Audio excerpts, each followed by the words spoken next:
All right, good morning. She said, "Are you ready to start?" And I'm like, okay. Well, we have got so much to do today. It is a lot of work. We are on Ezekiel, part 1, lesson 5. And in hindsight, I want to say to all of you, I'm very sorry. We should have broke this lesson up, but I had no idea until we got into it where the breaking should have happened. I'm just going to say it on the record. I'm going to make myself a note. If I teach this again, if I'm still here in another 8 or 10 years when it comes up again, and that's about what it is. It seems like every 8 or 10 years I get to do this particular book. I would take and do chapter 15, which was day 1's homework. That was a pretty short, easy passage to cover. And then I would have gone ahead and done day 4 and 5 in that week. And that way you would have had all your preparatory knowledge about the history of Israel, her beginnings, her journey, about Solomon, about the temple, about all those things that we looked at in those passages. That would have been fundamentally laid down, just some foundation information for you. And then we would have been able to spend the majority of our time just really tearing apart chapter 15, where today we're going to cursory do it, just so you know that. Because we have to get into 16, which is where all the major time was spent and where all of the questions I'm pretty sure are. And then I would have done chapter 16, which is just day 2. That would have been a week all by itself. So I'm going to make myself a note on that so next time we do it that way. I really feel like I'm going to do some personal field testing through the holidays. We have one more week. Kristen's big announcement. She didn't make it. We got to do it now. We are going to have next week's class, and then we are breaking through until the holidays are over. What is the date we return? January 8th. January 8th, we will come back. So it's a nice, very long break for all of you. And if you want to go back and do review work and dig back in, you want to go back and watch the videos again, they're available and online. That's helpful too. That you can use your time in that way. Or if you want to go ahead and do a little bit into the future, I don't mind if you do that. It's just that the week of, you still have to go back and really kind of go back through it. So you'll be doubling up on the work of it. But it'll be more thorough if you do it that way. So however you want to spend your vacation time, that's fine. But when we come back, we will pick up where we left off. So we're in 5. We're going to do lesson 6A. And then when we come back, we'll do 6B, which is that second chapter. So we're only doing chapter 17. Chapter 17 for next week. Days 1 and 2. Okay. Could we not just do what you said, just study that 15 and day 3 and 4 today, and then do And then come back. 1 and 2 next week, and then we'll start afresh? Well, I didn't prepare a lesson for it in that manner. I prepared the lesson according to what everyone did in their homework this week. So I kind of have to stick with that. Now that it's done, sort of. But yeah, see, I would have done that. I would have concentrated just on Ezekiel 15, and I would have gone through day 4 and 5, all that history, and we would have mapped it all out. We'd have done lots of map work. We'd have done charts where we could see where are these geographical places on a map, so you can positionally see where they are. Then when you would go into chapter 16, you'd be prepared. When it's talking about your sister to the north and your sister to the south, you'd be going, oh, I know who they are, right? So anyway, hindsight is always 20/20, and I will try to fix it for myself for the next time I do. But of course, by then they may rewrite the curriculum again, and I still won't know where I'm at, which is what happened from the time before. It was changed. Anyway, it's an ongoing process. But here's the deal. I just want to encourage you. For those of you who managed to get all your homework done, high five. Yay, because it was a ton of work. And for those of you who are new to inductive study, I do not want you to be discouraged. I don't want you to feel like you're really being left behind. I am going to do something a little bit different this morning than I've ever done before, and I'm very excited about doing it. We are going to cover Ezekiel 15. It shouldn't take us too long. But then we are going to go into how to accurately handle parables. And I'm going to work directly out of the how-to study book that Precept Ministries has on that. It's a section called When One Thing Represents Another. In my book, it's chapter 9. It should be the same in all of them. But there's a whole unraveling of how to handle parables. And it says step 1, step 2, step 3, step 4. We're going to do them together on the board. And that will show you how, and the reason I'm doing that, the reason I feel like this is an important thing to do, this book is loaded with parables. And we're going to have a lot more parables yet in the future. And if I can help you go through those steps and pragmatically show you how they're telling you to do it, and we can do it on a chapter that we just did, it's fresh in your mind, and you'll be able to follow me very easily. Had I said do this without any instructions, you'd be totally lost if you hadn't done chapter 16's homework. But because we've done it, we can now go back and say, how do you handle a parable? And let's use this as our demonstration. So I'm going to do that with you this morning. And we'll try to get all through 15 and 16, though, as far as paragraph outlines, and answer as many questions as we can as we go along the way, okay? And, you know, for me, the passion, of course, is to teach the method. I want the method taught because when I'm gone, you know, and you don't have any other teacher, if that should be the case, because in some of my places I've left, you know, when military has moved us or whatever, my students are crying. They don't have a precept teacher. Not everywhere is there a precept teacher. And some precept teachers don't teach method.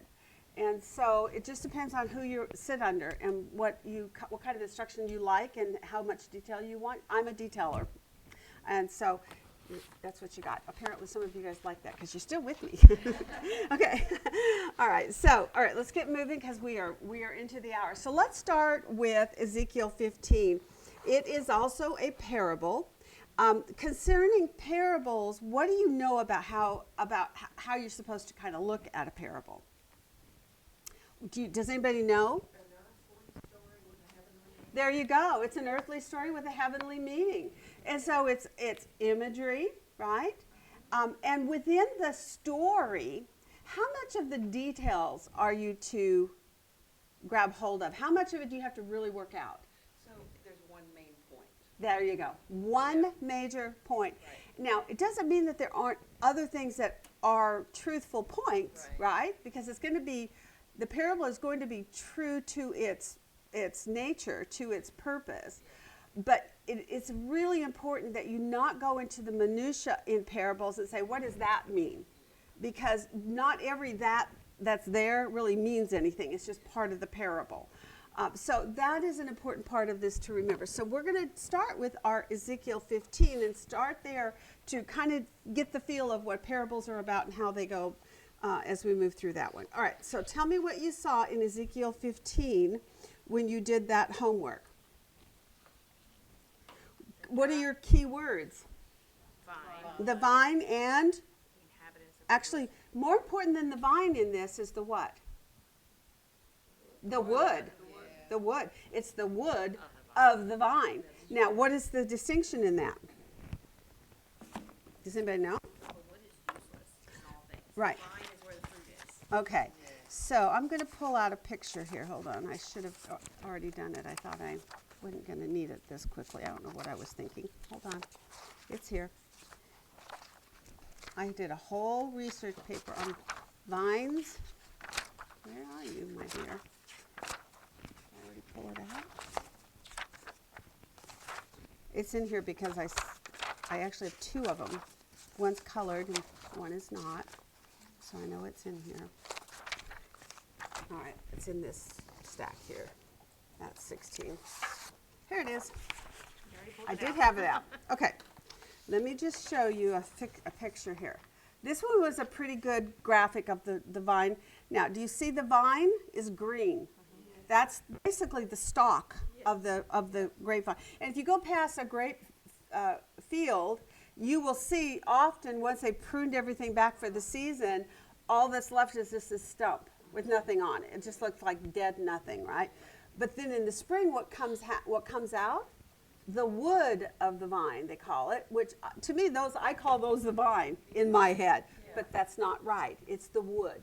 So the wood is I meant to bring my empty grape thing with me. I had it on the counter. I eat grapes almost every day. I love grapes. So if you're plucking your grapes off and eating them, what's left is called the wood. That's the wood. So that's what's really important in this particular parable, to grab hold in your mind. And that's why I went through and marked this. This one, one of my drawings here, this one is another clip art I found. It shows, here's the wood of the vine, and then see these little branches that are coming off the little ones, and this one here has a cluster of grapes on it, but this main stalk is the vine. This little branch that comes off is the wood, okay? So now that you know that, think about how that visually changes your perspective then on what you're looking at here, because the major subject in here is not the vine, it's what? The wood. Why do you think he skipped the vine? How important is the vine to the plant? How important is the vine, the stalk? How important is that? All its nutrients, all its everything comes from the vine, right? And that's going to hold some significant insight here in just a couple of minutes. All right, so keep that in mind. So we got the wood. That's your first key word. You can mark the vine, and that's fine, but that's not your key word, the wood, okay? All right, so with the wood, what else do you see? Fire. Okay, the idea of fire, because, and what is the relationship between the wood and the fire? Fire consumes the The wood. fire is going to be the one that's going to consume this. Okay, so let's start then with 1 through 5, and tell me how you titled that particular verse.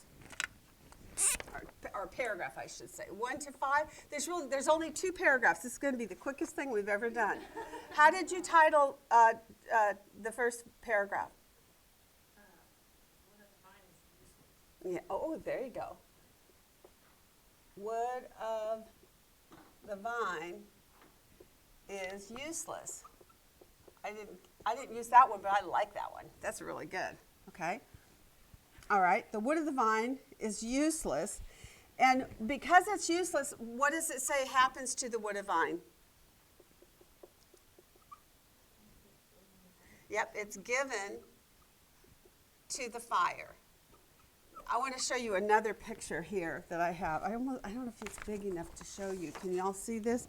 Here's a picture of a vineyard where they have piled all these pieces of the wood into a great big heap on the outskirts or on the side of the field, where it's prepared to be lit on fire. And I just thought, oh, that was a really good imagery. It's on the chart I'm going to send out to you, so you'll get to see it up close when you get it. Okay, so it's given to the fire. What verse was that? 4? Okay, thank you. Any other points about there? Did you see any contrast? What do you see as for contrast in this one? A tree. Okay, so there's the tree. Tree. I'm just going to put it this way because you did it backwards. Instead of the wood of the tree, you said tree wood, and that's in contrast to what? Vine wood. Oh, you see that? Verse 2. Okay, that's one contrast. That's really helpful. What about once he goes in verse 5? He talks about how once it's been burned. Right? Behold, while it's intact, it is not made into anything. How much less when the fire has consumed it and it is charred? Do you see a contrast there? Yep, intact. Intact wood. Charred wood. So if it was bad enough when it was intact, how much worse is it when it's charred? Okay, that's the point. Okay, so that's verse 5. So those were my contrasts that I pulled out of that first paragraph. And it's simply saying to you that it's so useless that is why it is given into the fire. Okay? All right, so then you get the interpretation, right? Did you notice how the parable gave you all the picture, imagery? Now, starting in 6 through 8, it's going to give you interpretation. In that interpretation, what did you see? The inhabitants of Jerusalem are the wood. Yeah. Jerusalem is the wood. Now, tell me the verse. 6. Okay, verse 6. I have given up the inhabitants of Jerusalem, and I set my face against them. Though they have come out of the fire, yet the fire will consume them. Now, we may not have fully understood that had we not done all these other chapters prior, and even some of the homework that y'all did last night was really helpful to kind of, I think, further establish your understanding of that.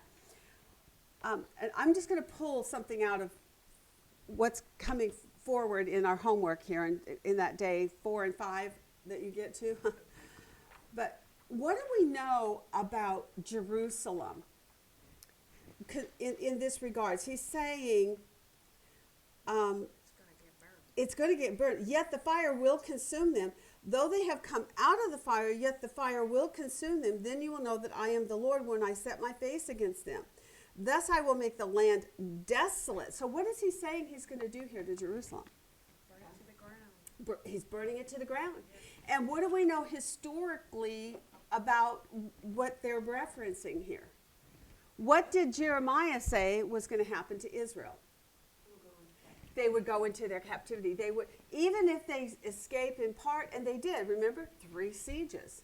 So parts of them escaped, and then some of the others escaped, and then finally it was completely done. That is what is being referenced here, I believe. It's talking about the idea that they came out, yet fire will consume them. So they can't escape it. They're going to try to escape it. They're going to think they've escaped it. They're going to think that Jerusalem is the pot. Do you remember that? I think that was back in chapter 8. So they are the pot. They're safe. And it's those terrible Jews that went into captivity. They're the ones who are the problem, right? But Jerusalem, we're great. That's how they're viewing themselves in this. And right now, Ezekiel is making this prophetic utterance to them just prior to the final siege that's to come in a couple of years down the road from here. And he's saying, you think you've escaped the fire, but you will be consumed. I set my face against them. Though they have come out of the fire temporarily, they weren't taken. But he says, yet the fire will consume them. Okay, are you following that? Okay, so in this one then you can say Jerusalem is given up to fire, or to the fire. And then you can expound on that in subpoints to that. So why? Does it give you a why on this? Yep, because. Do you see that big word, because? Because they acted unfaithfully.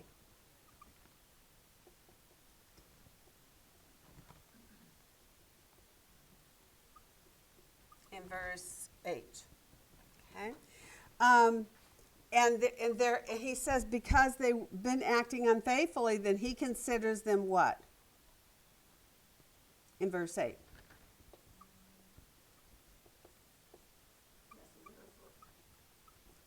And worthless wood.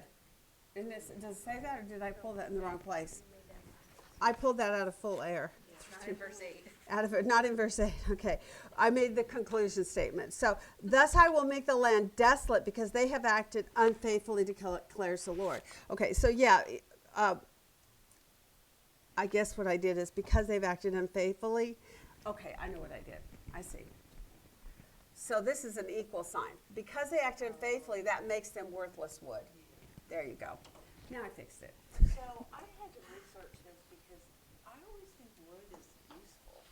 You know? Right. So why is it not? Wood's good. Why is it so useless? Because really, grapevine wood is useful. Absolutely. You build with it. You can't. It says something here about peg. Yes. You can't even make a peg out. You can't even make it. Think about it in your brain. Okay, think of a cluster of grapes. You've pulled all the grapes off. You got that little piece of wood in your. That's what it's talking about. It's useless. You can't make furniture. You can't even make a peg for the wall. And unless you're my friend Celeste, I told her that. She can make anything out of anything, and she would glue it together and make it work. But no, you can't really make anything out of it. I can relate to this using a rose bush. Okay.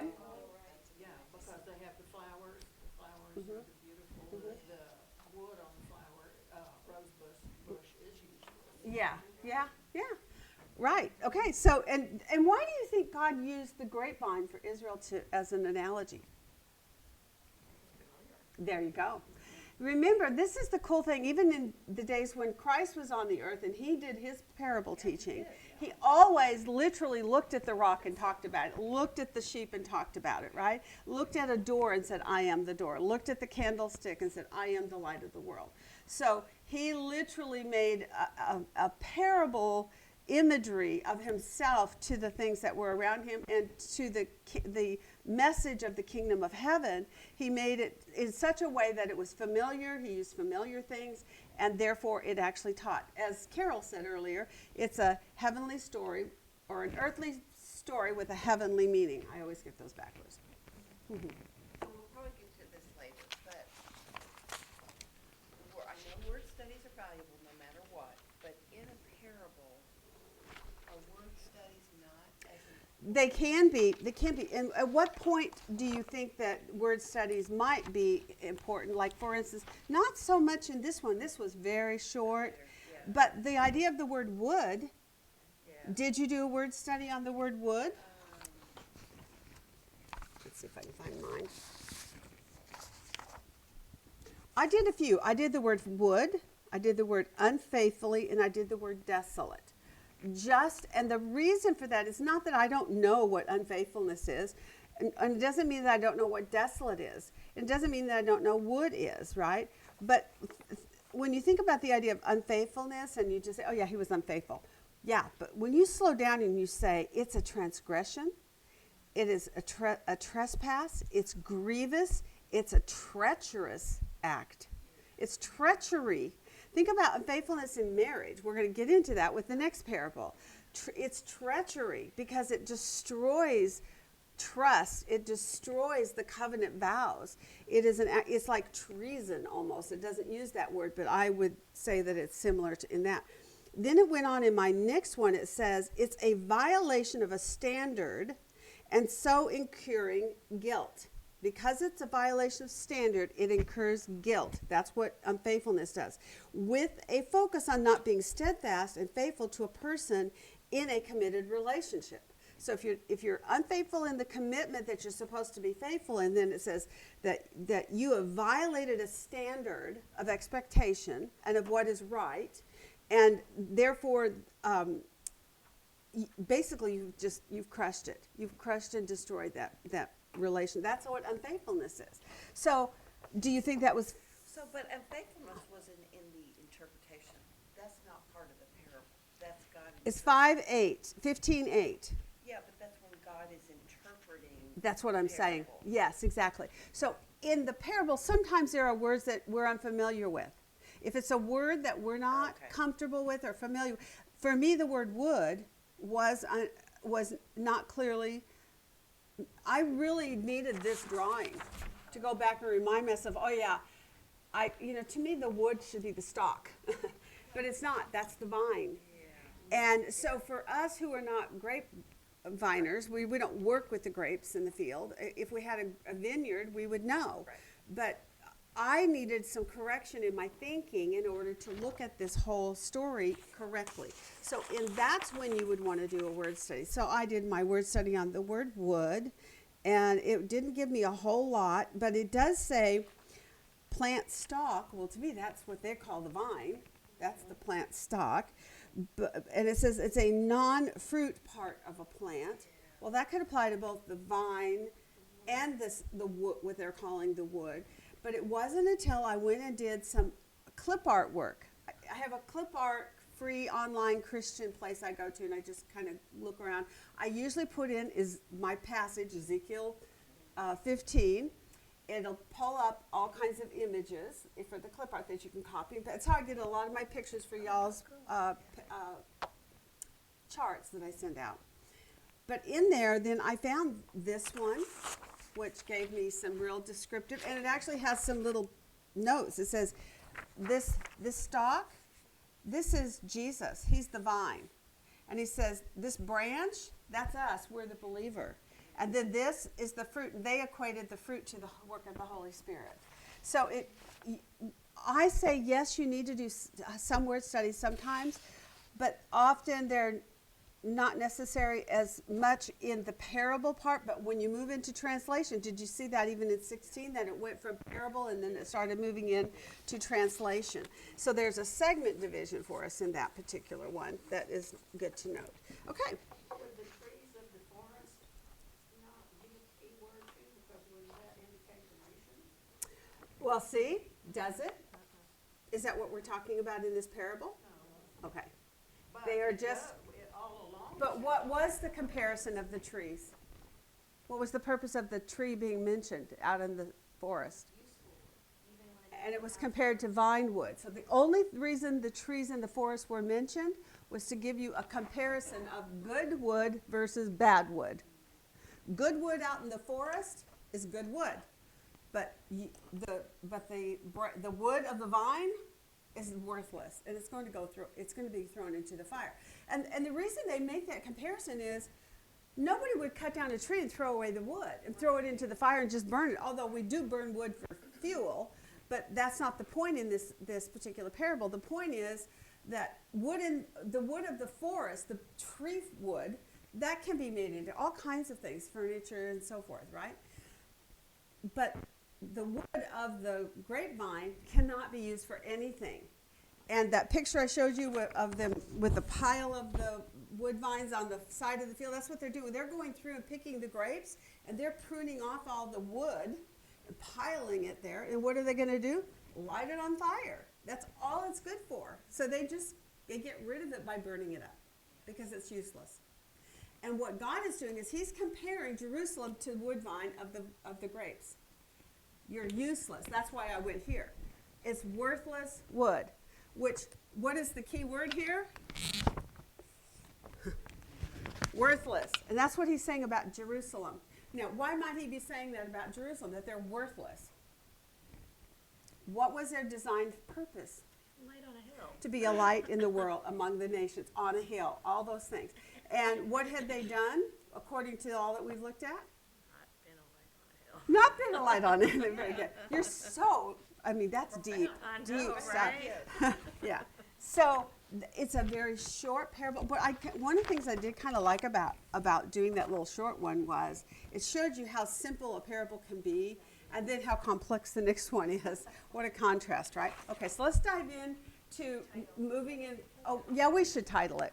What did you title it? There you go. Parable of the wood of the vine. So hard.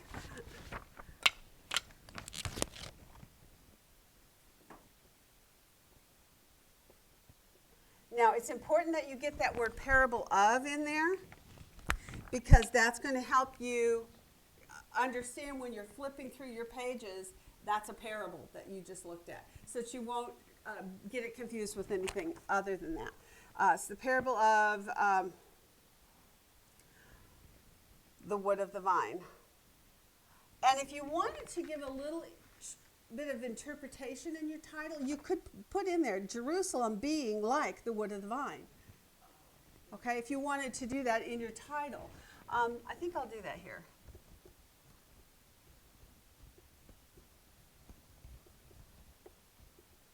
Being like, your imagery, the wood of the vine.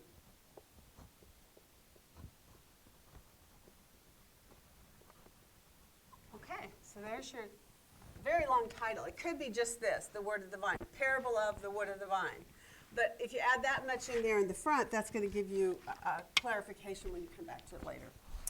Okay, so that took care of that. Now, gosh, I'm not sure how I should do this. I should do how to handle accurately parables and take you through that. It's going to answer a lot of our questions. I think we'll do it that way. Let's do how to handle accurately a parable. We'll do that step by step. So open up your how-to study books. I know Beth has hers because she showed me. Good girl. Okay, and mine is chapter 9. Is it the same for you all? Okay, good. All right, and it says, literally says the word parables here. It says a parable is a story that teaches a moral lesson or truth. Although it is not usually factual, a parable is a story about things that are true, right? The purpose of it is to present a truth that otherwise would be sort of a hidden message and a little bit blurry to you. Jesus often would use parables so that people who didn't have hearts to hear or ears to see, they wouldn't get it. And those who did have hearts to see, because they're really hungry for truth, they would catch on, okay? So it is about true life. It is a true moral lesson. It is truth, but the story is not true, okay? So it is designed to make one central point. That's important to remember, one central point. So even if you draw out of it a lot of points, there's one that dominates and it rises to the top. And that's what your job is to figure out which truth is the cream that's floating at the top of this storyline that just keeps coming back repetitively, okay? Every detail of the parable will reinforce that main point. However, you should not always attempt to ascribe a specific spiritual meaning and application to each detail. And that, Carol, is what we were talking about, the trees. The trees were simply used as a factual contrast, but they didn't have a message within themselves other than, that's good. This is how you compare the wood of the vine. It's useless, it's worthless, but tree wood is good. And there's a comparison in your mind to be able to capture that thought. Okay, so, Jesus frequently used parables in his teachings for two reasons: to reveal truth to believers and to hide truth from those who have rejected it. That's actually, I just said that. And there it is in the book, so it's true. Okay. All right, so here's what we're going to do. We are going to take these steps. Step 1 says, determine the occasion of the parable, right? I'm not going to read all the rest of what she says in there. I'm going to take us through these points. So step 1, I'm just going to write number 1 to save room, okay? But step 1, what is the occasion?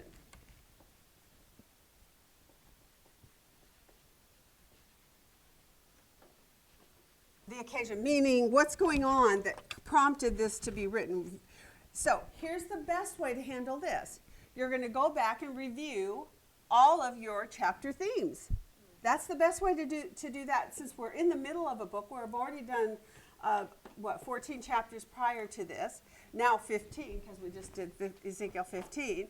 So you can go back and you can look at your at-a-glance chart, and you can just do a real quick review of, hold on, see if I can find mine. I may not have it in this book. It's probably in my other one, yeah. But it doesn't matter. I don't really need. Tell me what you remember about the flow of thought. What is the occasion of the writing of this? The Babylonian captivity. Right, the Babylonian captivity.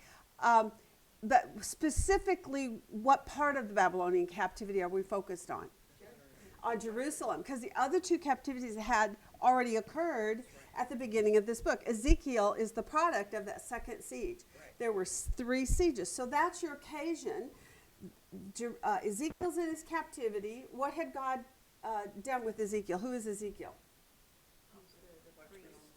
Priest, prophet, and watchman. God, in that moment, while he was in his captivity, called him to be priest, prophet, and watchman.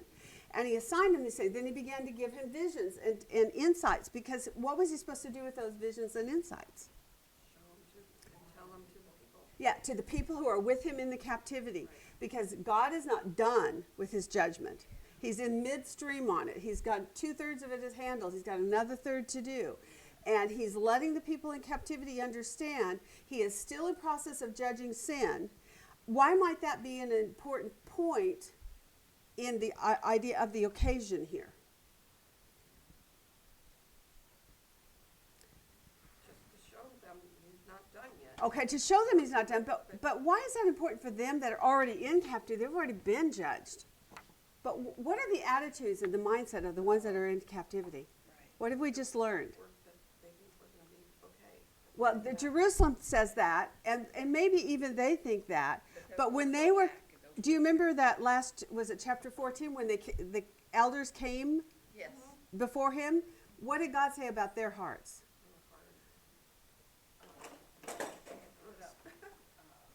Yes. They had set idols up in their hearts right before their faces. They had still not repented. So the occasion for the writing is not just about Jerusalem. It's about the ones that are still in that are already in their captivity and have still not repented. Still, I've had a child that was like that. No matter how much you discipline, you got to get to a place where you can. Some people are rolling their eyes. They all know exactly what I'm talking about. We all have a child probably that is extremely strong-willed, and some of us have to go through some really hard things.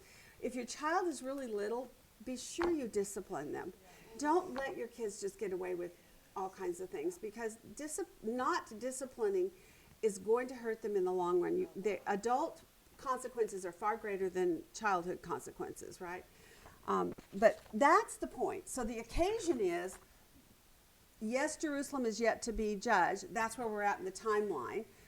But the ones that are already in the captivity are still rebelling against coming to a place of repentance. And God is saying to them, watch what I'm fixing to do to your precious Jerusalem that you thought would never fall, because my temple stands there. So that's the occasion. The occasion is all these things. So what would you look at? Look at your at-a-glance chart.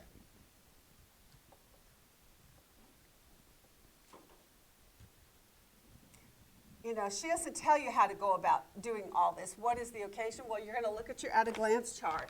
What is the theme? It's before the third siege.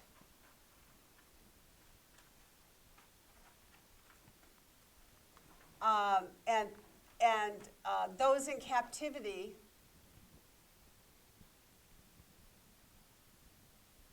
are still unrepentant.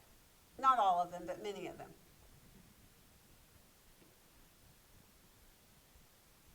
Okay, so God is showing them, I'm not done.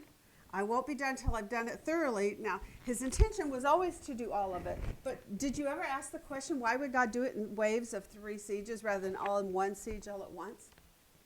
He really wanted them to repent. He wanted them to get the message.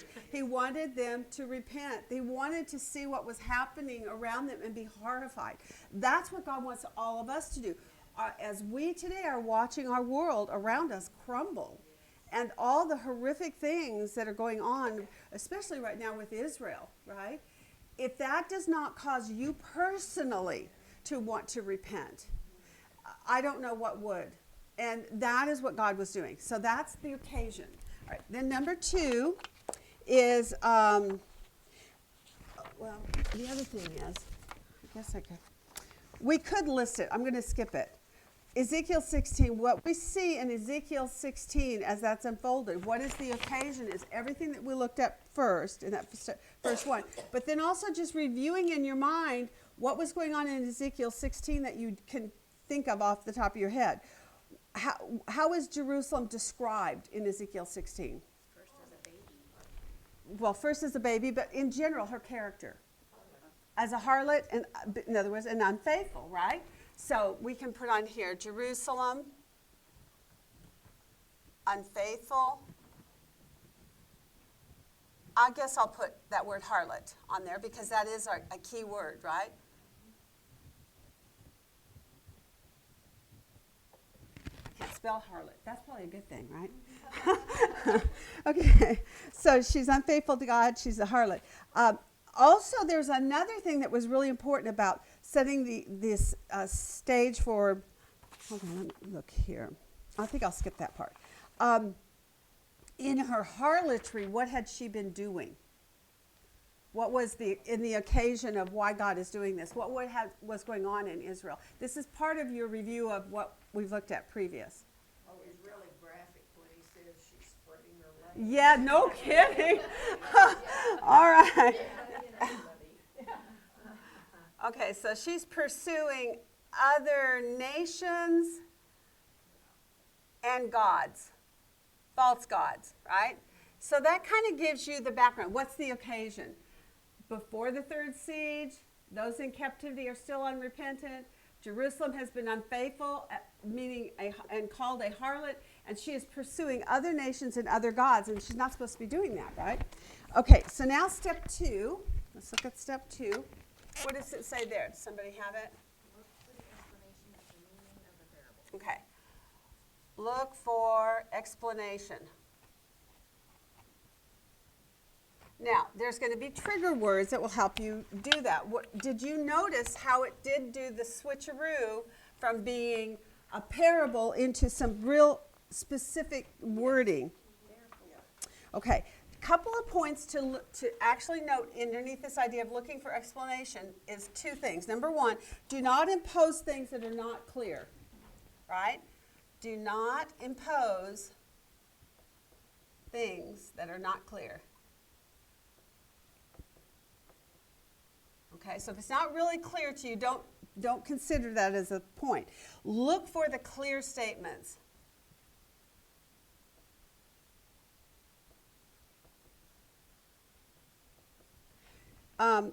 So some clear statements, examples would be such as, how about this one? Thus says the Lord. In this particular one, that's how he goes about doing that. And he says it to who? In verse 3. To Jerusalem. That's right. Because that's what the parable is about. He's saying, so who is the parable to? To Jerusalem, or about Jerusalem, for Jerusalem, the information that you're gleaning about who they are and what God's about to do to them. So he's saying, thus says the Lord, and say this to Jerusalem. So that's a real clear, would you say that's a clear explanation about what's going on? That was a great one. In 32, what did he call her? Adulterous wife.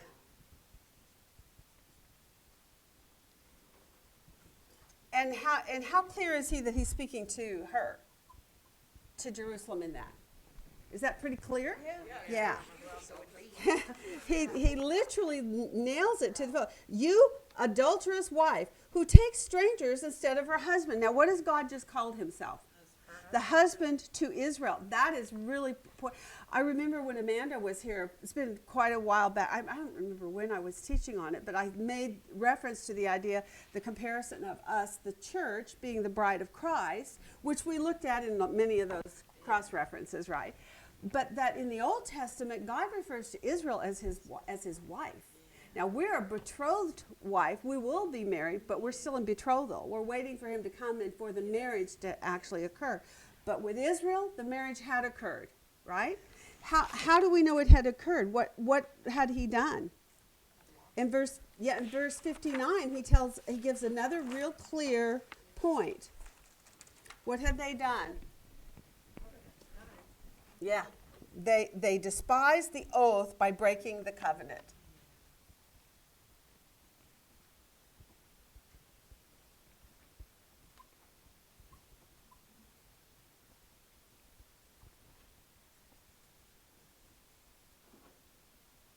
Okay, that's in verse 59. And those are all very clear, direct statements, and that's what we're looking for here. All right. And then he does go on to make another one about what he said, I will establish my covenant with you. And what's the conclusion of that? Why is he doing, if we're looking for an explanation here, why does he say he's doing it in 62? Does that sound familiar? That's our book theme. Then you shall know that I am the Lord.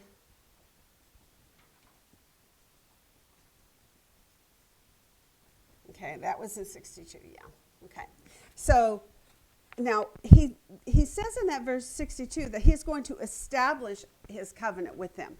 So it's almost like he's talking about two different covenants, isn't it? I have established a covenant, you broke it, and I will establish a covenant. So there's another very clear point. There are apparently two covenants being talked about here. I looked up that word establish just to reinforce that he's not talking about a renewal, right? And even in English, establish means to start something, right? We know that. It says to raise up, erect, to cause to stand, to set, to be or become in a standing position. So it wasn't there before. He's now going to make another one. So he's speaking about two different covenants. There's, they broke one. They broke covenant. And then number two, he will make another covenant.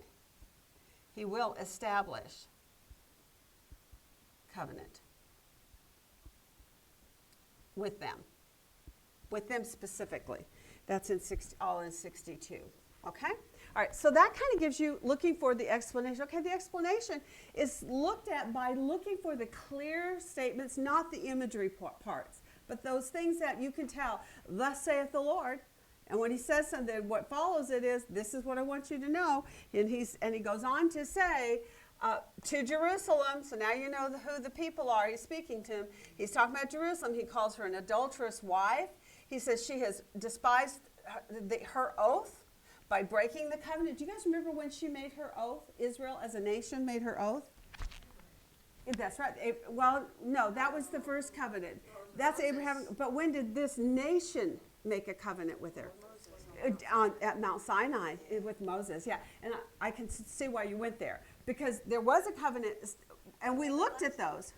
Pardon? What was the everlasting? That's the Abrahamic covenant, the everlasting covenant. Yes. This is the new covenant? Oh, what do you think? Okay. What has to be, because he's looking for, because he didn't go back to the Abrahamic covenant when he said you broke your oath. He's speaking to the nation. This is a national covenant. And the cool thing is, this is just setting us up because later on in Ezekiel, we're going to come to it again. He's going to talk about how they broke their covenant and how he's going to make a new covenant, not like the old covenant, the one that they broke. That's what he's saying here too. He's just not giving us all the details yet, okay?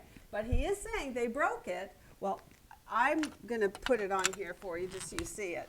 The one they broke was the law, the covenant of law that God made with them at Mount Sinai. Ezekiel already mentioned this coming earlier, right? When we did that. Yeah, there have been allusions to a lot of these things, and we're just not totally getting the whole thing yet, but we will. I mean, eventually we'll get all the pieces to it. And for those of you who are history buffs, this is so much fun because you're getting a little piece here and a little piece here. But just like always, he progressively gives you a little at a time. He doesn't dump all the history in one spot. I wish he would. And speaking of dumping it all in one place, let me tell you something. I found 2 articles online, and we're going to send them both out. I'll look them both up. One is from Israel My Glory. The other one is the Scriptures UK. My UK friends will like this one. Anyway, they are consolidated articles that kind of take you through everything that we just looked up in homework. Had we had this, we wouldn't have had to do all that work we did because we could have just read this article and it would have been so much easier. And you may want to make a copy of this and put it into your workbook so that the next time you do this, you'll already have these articles. But they're great because this one from the UK, it says the period of the exile captive, the stages of the exile, the 3 stages. And he goes through, he says for the first stage, second stage, third stage, he gives you the years. He goes and he gives the historical books from the exile, 1st and 2nd Kings, 1st and 2nd Chronicles. I mean, it's really nice, yeah. Then he talks about their life in exile, talks about Daniel, talks about Jeremiah. I mean, it's very well laid out. It talks about the period of the return and the restoration. It takes you into 2nd Chronicles, takes you into Ezra. Oh, yeah. Oh, I know I wish I'd have had this too before last night at midnight when I pulled it up. Stage 1 and 2 and 3 again with Ezra going back in to rebuild, Nehemiah. And then it says the historical books from the return. It takes you back into Ezra. It gives you dates, 445 BC, talks about when that edict was made to return. Life during the return, he goes into that, which is really cool. And then a nice little conclusion on that one. So that was that one. And then Israel My Glory has it a little bit shorter. This one from the UK was actually the best of the 2, I thought. Israel My Glory has always been a favorite of mine. But it says the first return, fearless faith. So this is talking about their returning back onto the land. Israel My Glory is a magazine that's put out by believing Christians. And the articles are written from the Jewish perspective, so they explain to us things that as a Gentile we wouldn't otherwise understand. I've got, if you want to look at magazines, anybody, I've got boxes of Israel My Glories, and you know, even though they're old, the material is still exactly the same. The only thing that's changed is maybe some current events, right? But they are fantastic, and if you ever wanted to subscribe to them and follow them, I really recommend them. They're a good magazine. Okay. when I was first a believer, they were so helpful to me because I didn't understand a lot of the Jewish things, right? And now I still understand pretty much nothing, but I'm improving. Okay, so what's the occasion number one? Number two, look for explanations. So in other words, look for clear facts, not more imagery, okay? Then the third thing you're to do is, let's see, where am I at? Step 3. What does number 3 say? Identify the central or focal idea. Yeah. Okay, good. Identify the central focus. Now, what does that mean in English? Well, how would you go about doing that if I didn't show it to you right now? What would you do to identify the central focus? Okay, the theme. And how do you come to find your theme? What are the steps? There you go. See how easy that was? You're going to look for the main target of the parable. Okay, that's Jerusalem, because we've already said that up here, Jerusalem. You're going to look for the most repeated words, right? Or repeated phrases. So let's just put those things down here without marking them. You're going to look for the main target. That's Jerusalem for us. We saw that in verse 3. And then you're going to look for key repeated phrases.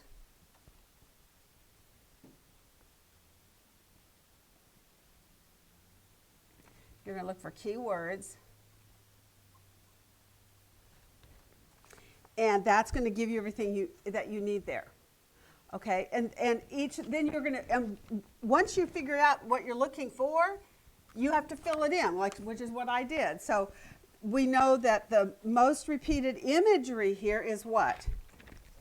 Adultery. Key repeated phrase, the target, the key words, the most repeated thing. Here's my little harlot right there. She's my harlot. I colored her pink on my page. I just made a little girl in a pink dress because, like Carol says, she lifts her skirt up to every passerby, right? Key repeated phrases. One key repeated phrase, I don't know if you picked up on it. Do you see any key repeated phrase that goes through? You will remember. There you go. You will remember. Key repeated phrase. First is you did not remember, and then it is you will. Right, and if you didn't pick it up by a phrase, you at least picked up the word remember and started saying, remember, remember, remember. And when you keep moving through it, then what is the conclusion of that when you hit, I think, around verse 60? Who does remember? I will remember. God remembers. You haven't remembered, but I have remembered, and I won't forget. And just because I'm disciplining you does not mean I won't keep my promises in that covenant. So, cool beans, right? And now, key words. So let's talk about the key words, and then that will be helpful for us when we go into our observations there. What are the key words in chapter 16? Tell me what you got. Born, birth, Birth, okay.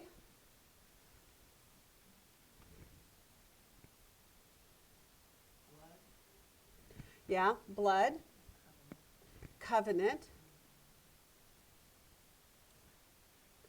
There's a whole series of words like disgrace, humiliation, reproach, abhorred. Okay, which are all about judgment, right? Okay, so judgment and in any of its synonyms, judgment, wrath, anger, abhor, all those things, right? Harlot. Money and gifts, and that's kind of in one segment division, isn't it? Yeah. What was it that she had done that was so bad that made her this harlot? What were the identifying words with that? What was that she did wrong? How does God identify it? There's a key. Yeah. Make yourself high places. Okay, idolatry. I'm looking for bigger pictures, bigger general words. Let me just really lay it out to you. What were her sins? How did God call her sins?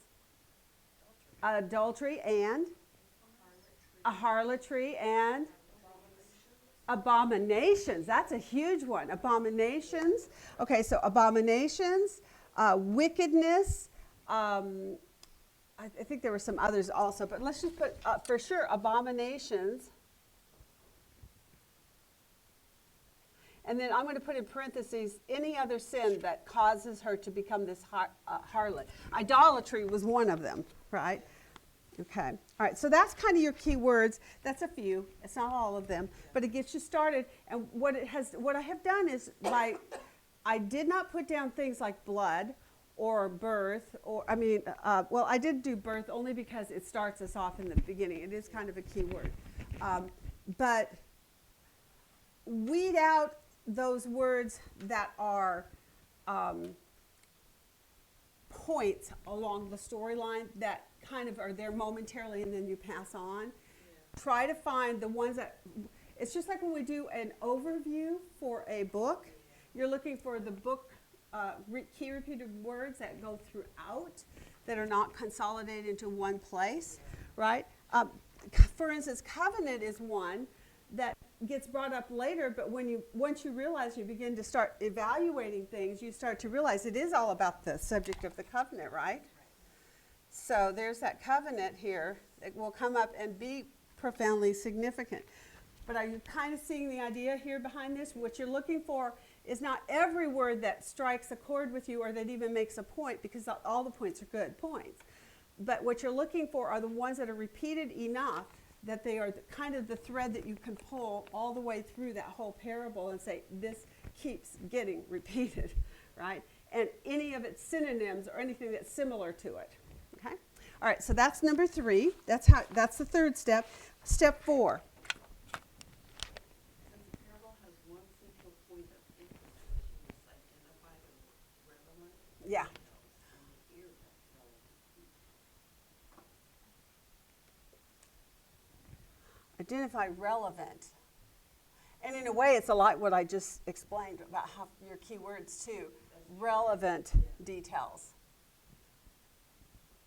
And then you can eliminate the ones that are not so relevant by simply identifying what is relevant. So I'm just going to put on up here 2 notes. Not all points are relevant. Why not? It's a parable. Relevant things do what?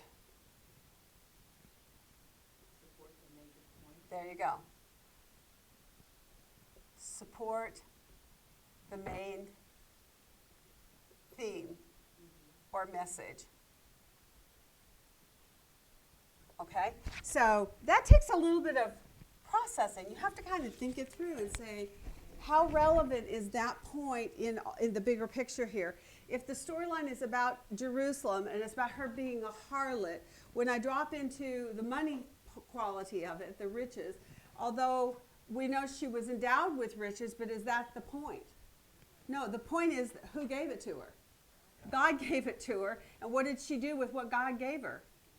She gave it away to everyone except God. She did not use her. This to me kind of comes into the idea of the New Testament spiritual gifting. God has gifted every one of you with a spiritual gift. I don't know what your spiritual gift is, but if you're not using your spiritual gift, you're being just like them. You are squandering the good gifts that God gave you.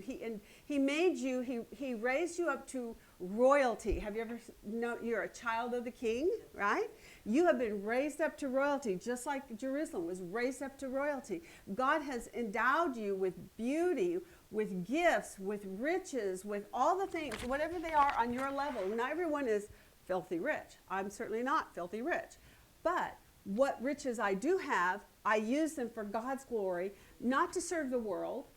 And that's what the comparison is here. So you're looking for what's relevant, what's not relevant. You're looking for the bigger picture of things, okay? That's number 4.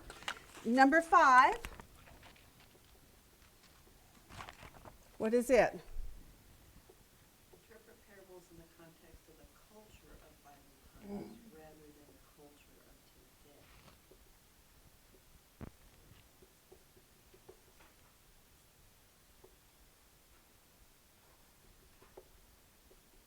Boy, and there's a word for this. I used to know this word. It's kind of a fancy word, but it's basically people who are right now in our history They're going to our statutes and tearing them down. Why?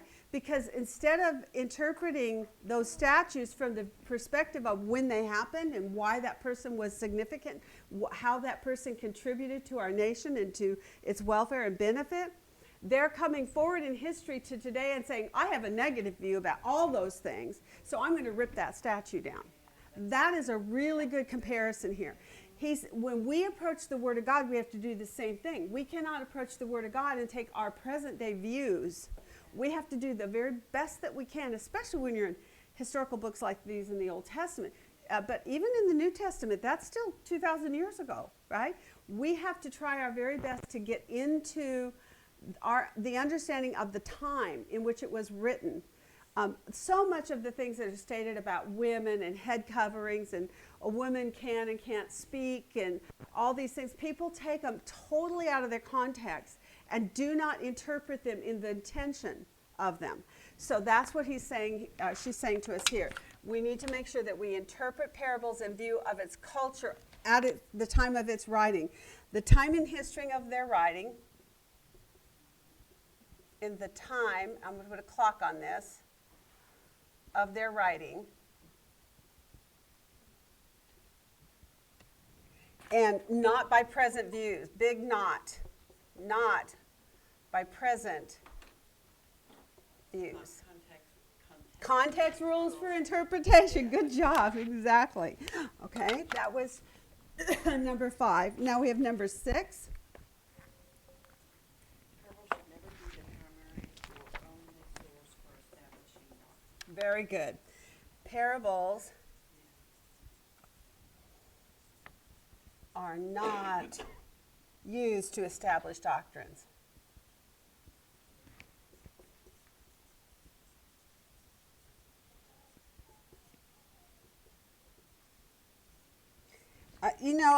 And I know that for some of you, you may be thinking, why is she spending all this time on this? We are going to be doing a lot of parables through this book. And if you can just get today's lesson down in your head, moving forward, if you want to, I would recommend it. You get this list here, or just keep a marker in that chapter 9 of your How to Study book and keep it handy so that every time we hit another parable, you're going to pull that out and review these points, right? And by looking at it here from the perspective of doing one, where we looked at these specific key words, we looked at these clear statements, so you kind of get an idea of what does it mean, a clear statement, right? When you go on forward and do these next parables that will come up, you'll be able to go back and look at the formula. These are the tools in your toolbox as inductive students. This is how you go about handling this form of literary work. So the cool thing about the Word of God is often in every writing just about, there are quotes, sometimes there's parables, there's imagery, there's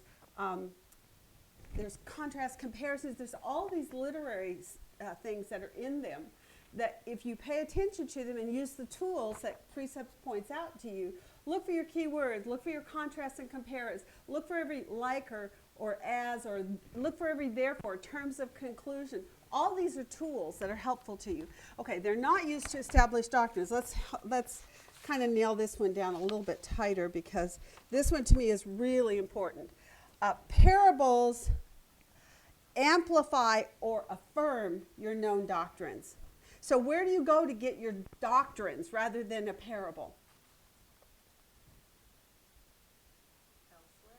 Elsewhere. Oh, you're so clever. Kristen? Yes, elsewhere. You're right. That's right. It's elsewhere. Where would you go to find out about salvation? Romans. Why Romans? It's a doctrinal writing. It's actually a letter written to give you apologetics on the subject matter of salvation, right?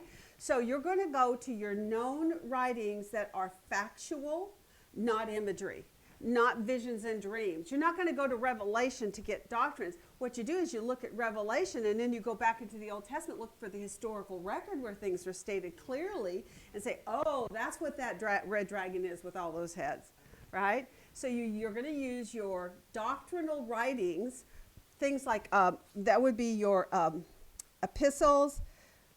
Let's see. and historic. Okay, so that's it, basically. Epistles and historical records. So that's almost everywhere. You can go into Acts and get doctrine, because Acts is written about the church, how it was established, how it's to function, right? What its purpose is. It's a history book, but it's still got facts in it that are doctrinal. But the most clearly defined ones for us in the New Testament, of course, are going to be in the New Testament. Now, here's an interesting conversation I had. I don't want to pull it out and spend a lot of time on this, but this deal that's going on with Israel right now is really heavy on all of our hearts as Christians, because we're seeing what's going on with the way that Israel has been attacked wrongly.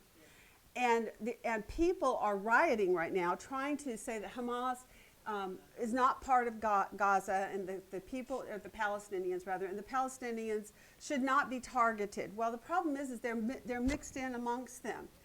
So I had a very lengthy conversation with my other friend, not Beth, but another friend of mine who's in England. And she has had a conversation with someone how she's trying to defend this. And it's like, but you have to know your doctrines. Her idea, this is her view. This is probably pretty common, although I hadn't really thought of it in a long time. But there are many people who do not view the Old Testament God as the same as our New Testament God. They see Jesus as a loving, forgiving, turn the other cheek, right? But what have they forgotten? Who is Jesus? He is God. So what does that do with the Old Testament then? It brings it forward, right? Because Jesus says, I have not come to abolish the law, but to fulfill it. He is the fulfillment of everything that was written in the Old Testament. Every principle in the Old Testament where we're seeing the wrath of God, the judgment of God, that all gets pulled forward. You cannot divorce the Old Testament from the New Testament. The only balance, healthy balance, is if you have a full perspective of who your God is. I believe that the idea that we have the old and the new gives us a really healthy balance. It does show God in his wrath and in his anger, and rightly so, would you not say? What we've been looking at these last weeks in Ezekiel was did God have every right? If you were the one in that covenant relationship with Israel, and Israel did to you what they did to God, would you not have the right to be angry? And okay, so you have to have a healthy balance of knowing that Jesus is God, and Jesus himself said, I only do the things that the Father tells me to do. I and the Father are one. I speak what he speaks. So if that's all true, then you cannot divorce Old and New Testament. That's why doctrines can be established in the Old Testament and still brought forward. What you don't want to do is not violate anything new. In the New Testament, what does get put to death in the New Testament through the new covenant in Jesus Christ? The covenant of the law. That's what this is speaking of here. The covenant of the law that they broke. It's not talking about the Abrahamic covenant. That is going to be fulfilled. That was an everlasting covenant. But the covenant of the law was a temporal, and it was conditional. And that's what we're talking about. So there's your comparison there. So parables are not to establish doctrines, but parables amplify or affirm known doctrines. If you're interpreting them correctly. Let me restate that. If you're not interpreting your parable correctly, and you come to see that you're violating by your interpretation, you're violating a known doctrine, you have the wrong interpretation, and you need to go back and reassess what you're looking at. You cannot violate known doctrine. That's true even in the New Testament when you are in doctrinal letters. Don't violate your known doctrines. Those are two pillars that Precept teaches. Don't violate your known doctrines. Let your context rule for interpretation. Okay, so they affirm known doctrine. And if they don't, check yourself. But they do not establish it.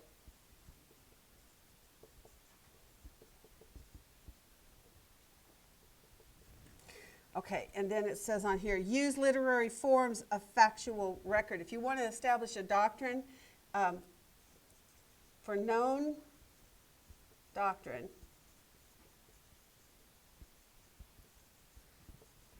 you're going to go to epistles and history, or anything along, in other words, factual.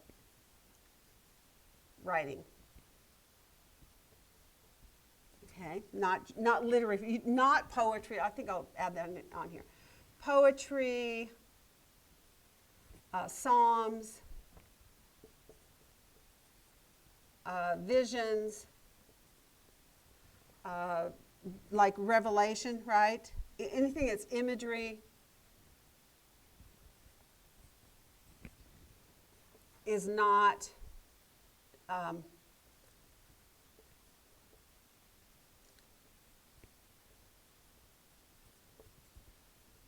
they're not doctrine-making texts.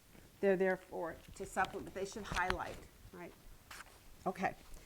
So we did that. That was really helpful. Yeah. And I'm to me it's really important to do this because there's a lot of people who maybe they don't have the how-to study book and they haven't considered this, but because we have so many parables to go through yet, and there's still a whole lot more to come ahead, I wanted to actually walk you through it and let you see it demonstrated practically, okay?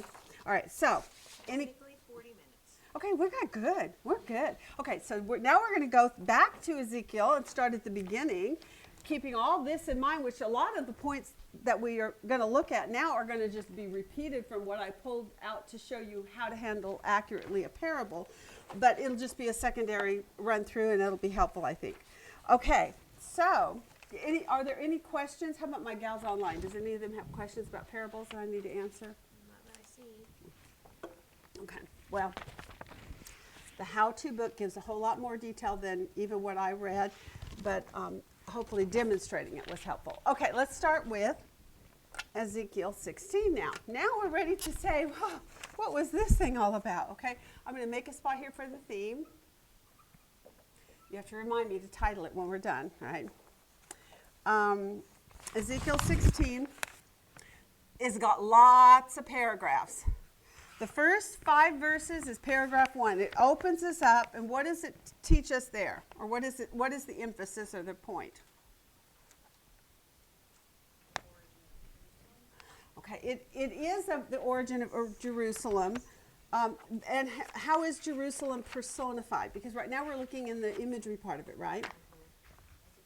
Abhorred at birth. Yeah, he says, as for your birth, on the day you were born. So now it's talking about the birth of a child, and that's how the imagery is. So the first part of this, actually, I could probably write this on here.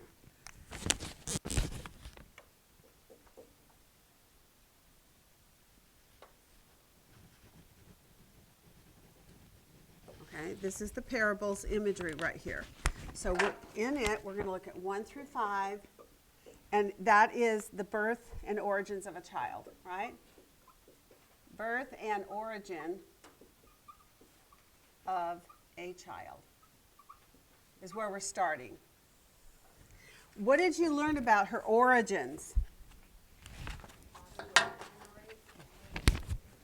Okay. Kind of makes you think of a joke, doesn't it? Origins. Okay. And does it give you a land connection? The land. Okay, so the land of Canaan. Mother, Hittite. Father, Amorite. Verse 3. And the Canaanite also, verse 3, right? And what does it say happened with her at her origins, in her birth?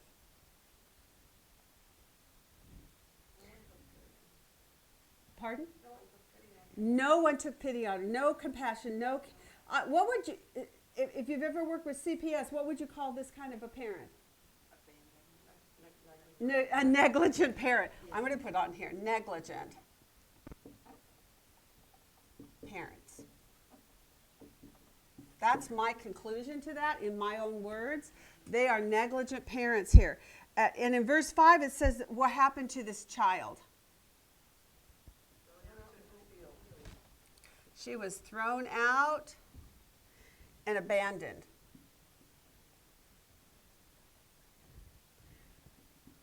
Now, we did some cross-referencing on some of this. Now, how do you pull that out of what we looked at in your cross-referencing on day 4 and 5? What is this kind of talking about? We know what the imagery is here, just by looking at it. It's about a baby and a baby that's not taken care of, right? This is the stuff nightmares is made of, right? In your dreams, if you dream that way. What is the point? What was going on here? What was Israel's beginning? How did the Canaanites and the Amorites and the Hittites factor into this part of the imagery? Like Abraham? Yeah, there you go. Abraham came. He was called out of the land of the Chaldeans. We know that. We just did Genesis, so for many of us, we even have more insight. So he came, and when he arrived, he got as far as Haran, the northern part of the land of Canaan. Right. What did God tell him to do? Leave the family and do what? Concerning this part, the Canaanite, the land of Canaan. The land that I will show you. And he was to walk the what do you call it? The breadth and the width of it, right? The breadth and the width of it. And so he went, he views, he observed. God said, this is the land I'm going to give to you. Who did that land actually belong to? Yes, it's the land of Canaan. And who are some of those people in there? Hittites and Amorites, right? Now, if you think about it, for those of us who later, she did take us there. She took us to Genesis 15, those last few verses, I think like starting in verse 18 maybe on. Do you remember when he was told that he was going to be given the land? But he said, when would he be getting it? And how long would it take? Oh, 430 years. He says, I'm going to do it, but it's going to be later. Why? Why did he wait? That's right. The iniquity of the Amorites has not yet been fulfilled. Now, he just pulled one name out. There were multitudes of them, Hittites and Amorites. Do you remember when Abraham went on that land, all the things that he did there, right? One of them was he had to chase out the enemies. He had to go and rescue Lot at one point. And all these things were going on. And when he came back from rescuing Lot, who did he encounter near Jerusalem? Melchizedek. So who is Melchizedek? Priest of God Most High. So what was on the land at the time of its birth? What was on the land? Melchizedek. And what was being taught then to the people? Worship of Yahweh, worship of God Most High. So there was still an influence, there was still a calling, God was working. So the idea that God just sent his people in and ripped the land away from people for no good reason whatsoever is totally a wrong view. What you have to understand is God says in Genesis 15, 430 years you're going to wait. And until you are grown up enough to go in and possess that land, he took them down into Egypt, into their Egyptian captivity for 400 years. So God waited that. Are you starting to see the pictures in some of this then? So here we have the birth and the origins where Abraham went onto the land, but it was filled with idolatry, filled with the Philistines, the Hittites, the Amorites, the Jebusites, all these people. This is the picture right here. This is what she was like. Now, why would God call that a child that was neglected? Yeah, I don't know. Good question. Oh, come on. You can. You can. Who did they reject? The message of Melchizedek. And so, for that reason, these are people on the land that are neglectful of their children and of the land that was given to them by God. Remember, every land is given by God.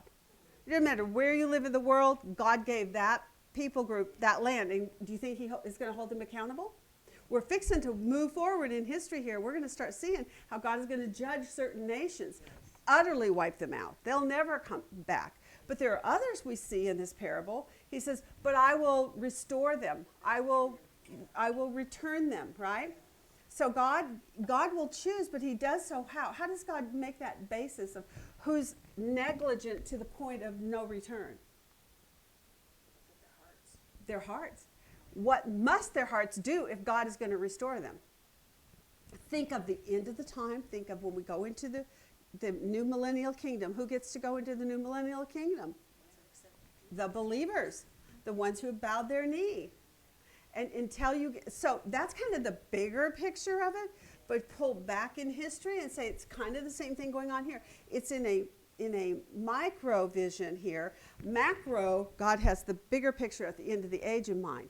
But he's giving a demonstration to us through what's going on with a nation called Israel, how he's going to judge not just the nations, but his own people. And he holds his own people even to a higher standard. They have more knowledge, to whom much is given, much is required. So here we see negligent parents, in other words, the Canaanites, all those different ites that were on the land who were rejecting God. They were negligent parents. And they threw their baby into the gutter, left it in its blood to die, basically. They had not rubbed it with salt. They had not wrapped it in fine linen. They had not nurtured it. They gave it no care and no pity and no compassion. Okay? So that's the birth. Okay, And- who is the baby then of the Canaanites? Well, in this case, it's Israel coming into it through Abraham when he first comes on the land. But It's not a nation yet, but it's beginning its birth. This is its birth. Where was the concept of a nation birthed? The Abrahamic covenant. I will give you a land, a seed, and a nation. But how long did it take? 400 years. I will bring you back and I will put you on the land, which is what he did. This is its birth. Abraham first came on the land. They rejected Abraham. They rejected Melchizedek. They rejected God Most High. They continued in their idolatry. They were negligent with what God had given to them. Isn't that amazing? Okay. All right. So now we're going to go to 6 and 7. Any other questions at this point? Are we good? Okay. What do we see God do for this baby in 6 and 7? Yeah. He rescues. He rescues the child. There are a couple of really good things in here. He says, God, basically, you kind of have to pull it out of verse 5, though. What did God do? Yeah, he had compassion and pity on her. On her meaning that first beginnings through Abraham. God did all kinds of supernatural things to protect Abraham and each of his subsequent Abraham, Isaac, and then Jacob. And then Jacob's 12 went down into Egypt. Remember, we just did this with our previous study. So this is God rescuing the child. Now, he had to rescue it by taking it into Egyptian captivity. Is there a message in that for us? Sometimes you have to go into captivity and hard things before God can do the work of rescuing. Because for one thing, sometimes God has to lock up his own so that God can work with the rest and deal with them first. And then he'll release you to come out and possess. Isn't that a great message? Okay, and he says that he had raised her up, right? It says he raised her up. What did he command her to do? He raised her up and commanded. He said to her, is how it says. He said to her, I love this, live. And that's in verse 6. So, what do you see in that?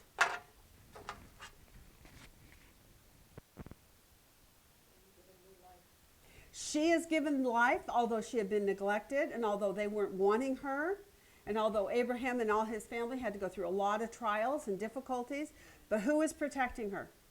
God was. Who was the one who was sovereign over whether she would actually live or die? God. God made a covenant with Abraham. I promise to give you a land, a seed, and a nation, right? Is God going to fulfill his covenant to Abraham? Absolutely. So when he says, I command you live, what does he say? If God is for you, who is against you, right? Okay, 6 and 7. Okay, so now we're going to go to 8 to 14. What did God do there for this child?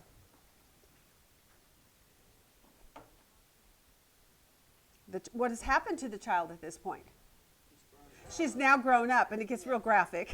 Talks about all her physical features, right? But what is it really saying then? She's come to a place of maturity, correct? Yeah. At what point did Israel come to its place of maturity that it was ready to enter into a covenant as a nation? When it was time to leave Egypt. And even in that, it was a slow process, right? 40 years in the wilderness, he had to weed out a lot of the naysayers and the doubters. But eventually God brought them on the land. But before they went onto the land, they started first at Mount Sinai, then later at Mount Nebo? I can't remember the other mountain. Gizrim? Anyway, one of those other mountains. I can't remember where the second one was. But it was just before they entered into the land. So they had two times they made the covenant, and then they renewed the covenant 40 years later. Okay, and what was the covenant then called? What was that covenant called? Which one? The one when they were to go onto the land? Mosaic. The covenant of the law, the Mosaic law. That was the covenant of the law. So it's a different covenant than the Abrahamic covenant, just so you know that. He doesn't distinguish that in this parable because it's a parable. They're not trying to give you every historical fact. It's not fact building. This is a picture that they're giving you. It's imagery, okay? But in 8 to 14, he makes the switch from the beginnings here with the Abrahamic covenant. Now he moves into this part here where God takes the child and marries it.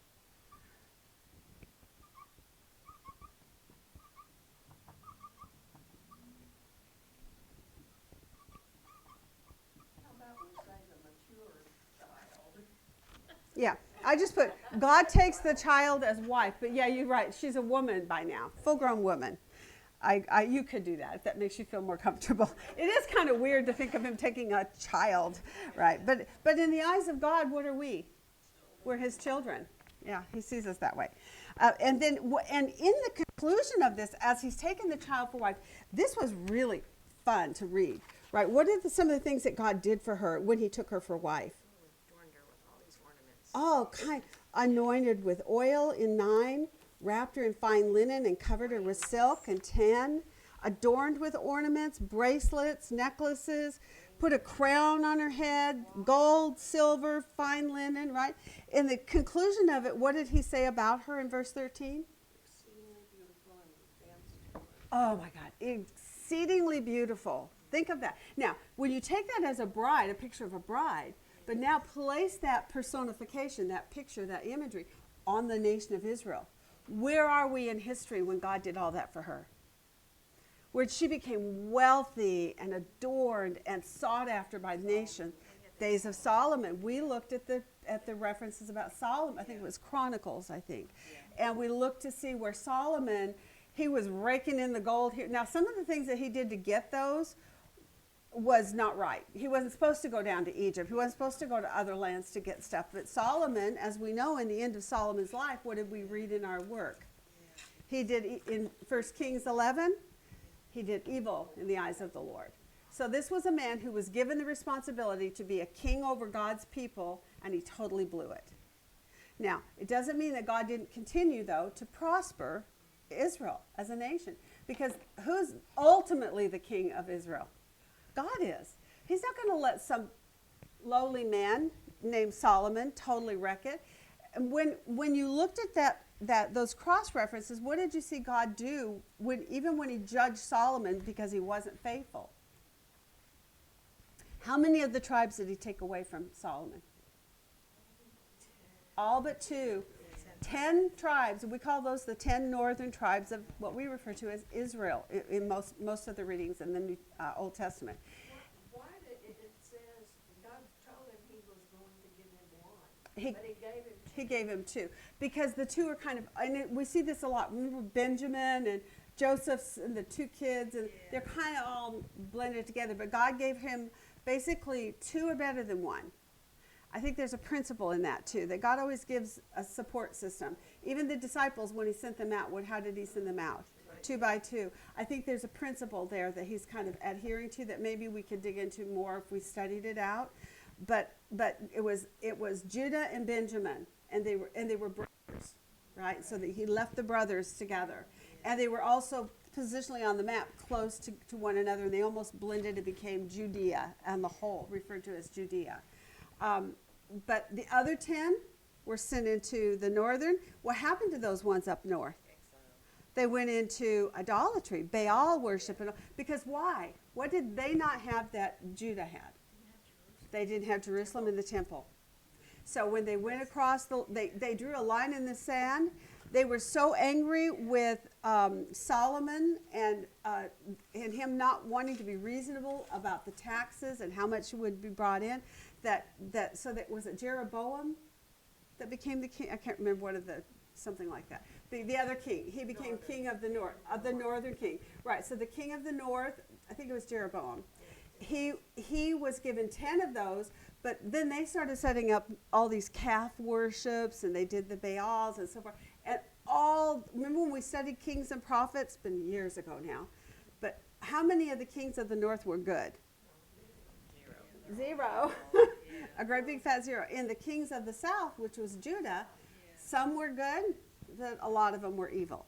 So it just shows you that evil is everywhere, number one. But in this process, what God is doing is he is laying out history for us in a subtle way, where he's saying he takes this child as a wife, and then she blew it, right? We're going to get there next. But he said when he took her as a wife, he advanced her to what? Yeah. And what does that mean in this context? Advanced her to royalty. In whose eyes? Well, in God's eyes, but also all the other nations. Who was it that came to seek out Solomon and all his great wisdom? You all looked at Bathsheba, right? How she came. And she brought with her tons of treasures. Not Bathsheba, Queen of Sheba. I mean, sorry, Queen of Sheba. That's mom. You're right, not Bathsheba. Sorry, wrong storyline. That's David later, right? Or earlier. Okay, yeah, earlier, later. It's a lot of history to keep in one person's head. Yeah. Okay, anyway, I do know the difference. Okay, but the Queen of Sheba came in and sat with Solomon and listened to him. And when she left, what did we learn? She had brought with her tons of beautiful things for him, and he used them to build some very unique stairs, it said, and things that had never been seen before. He gave her exceeding gifts that exceeded but what she had brought to him. What does that tell you about the wealth? Can you now see why she's called that? This advanced her to royalty, that she was exceedingly beautiful, right, as wife.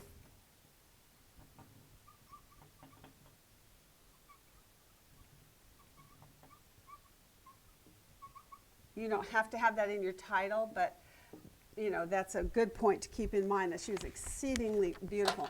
And then he advanced her to royalty. So what has he provided for her then? Let's just make a couple of notes. He provided her beauty.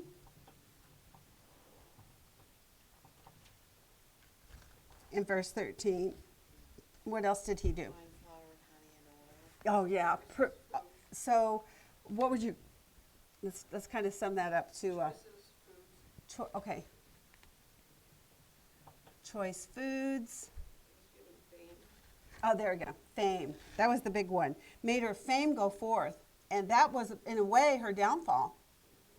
Made her fame go forth among the nations.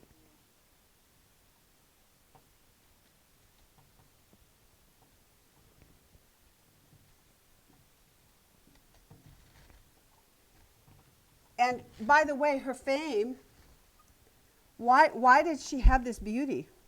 What made her beautiful? God's splendor. God's splendor. That's why when the Queen of Sheba came to see Solomon, she came to see him because of his great wisdom. Where did his great wisdom come from? God had given it to him. And so again, God's splendor is what they were really seeking, and yet Israel was not actually giving God the glory for it. But God's splendor was bestowed on her.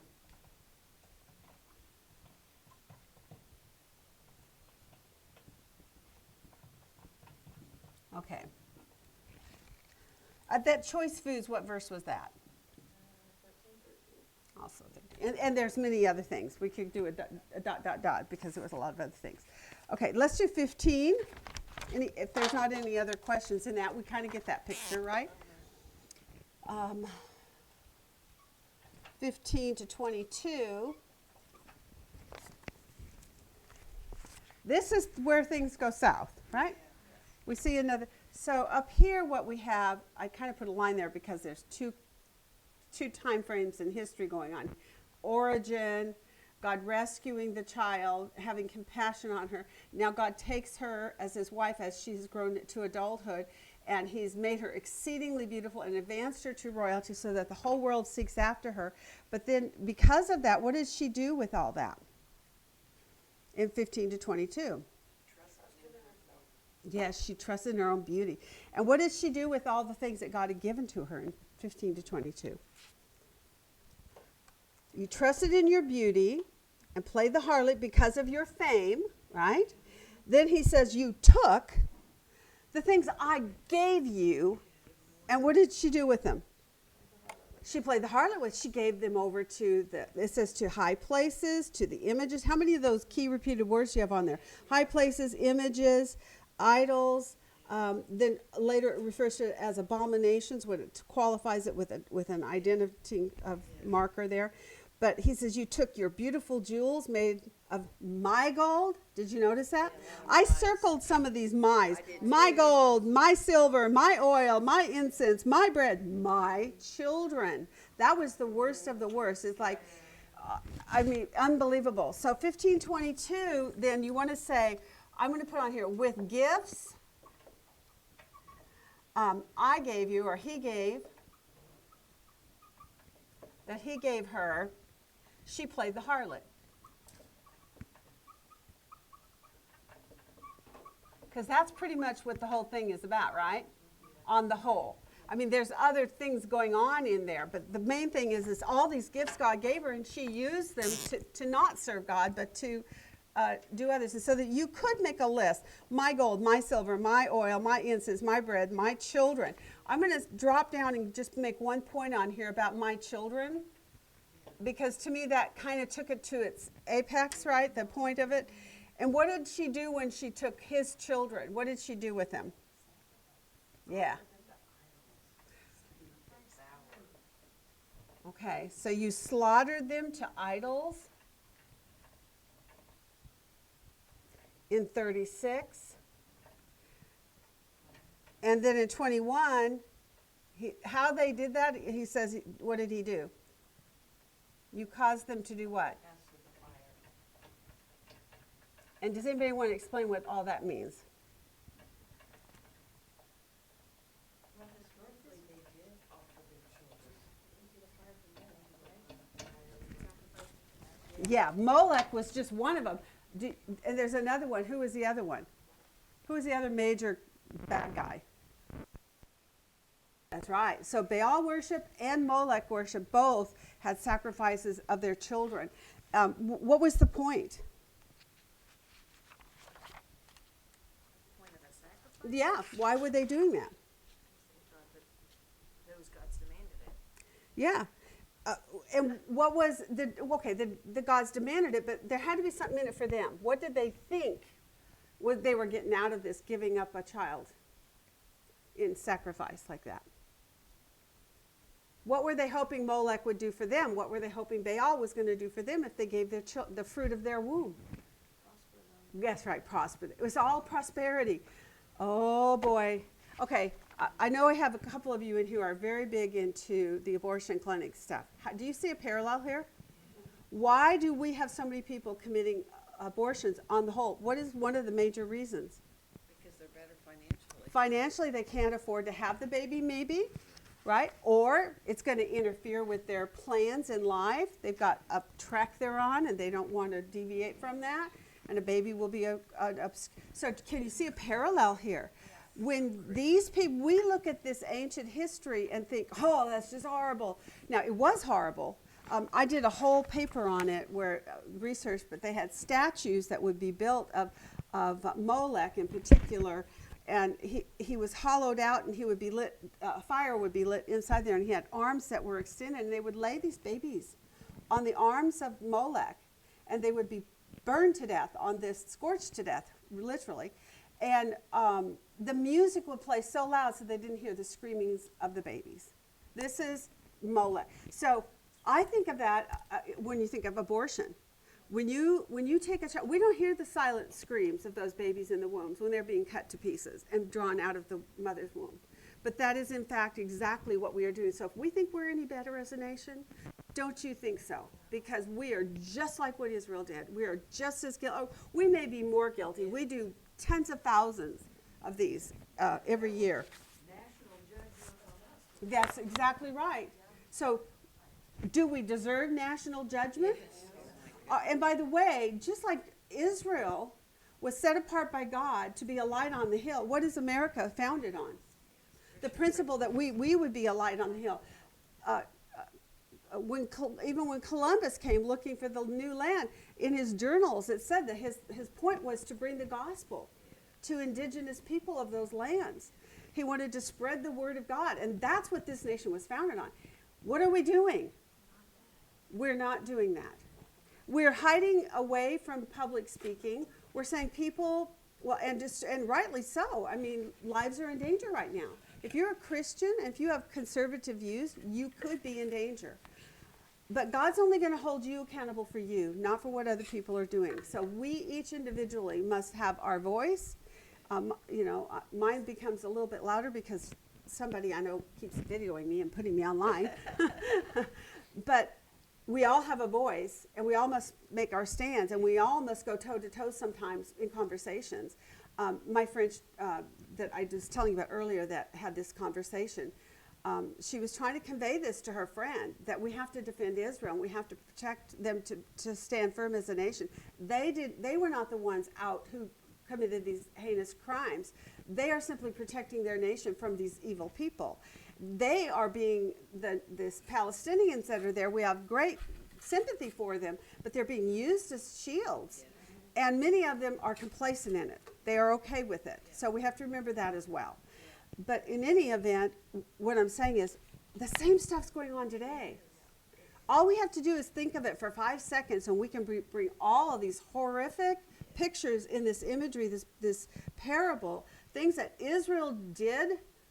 Has America not been blessed and brought to her place of royalty? Has she not got so much prosperity that it's beyond? Later it's going to talk about, I think, Samaria and Sodom. They had so much, but they didn't even feed the poor and the needy. America, we could do so much more, but we have politics standing in the way. But what can we then individually do? What can you and I do, though? Even though we can't govern our government because they're out of control, what do we do individually?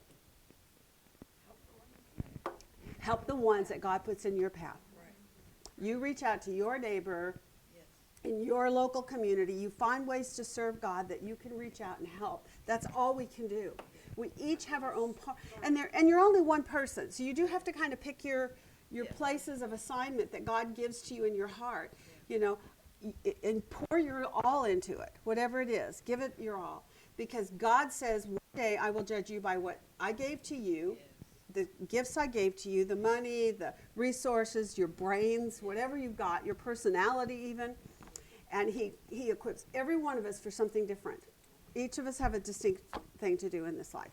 Okay, so gifts given to her, but she played the harlot with her gifts. Don't you and I be guilty of that. We need to make sure that we are actually not slaughtering our children through abortion. Also, not slaughtering our children by not giving them the gospel, by not preaching to them salvation, and that they can escape the judgment of what God did demonstratively through what he does with Jerusalem.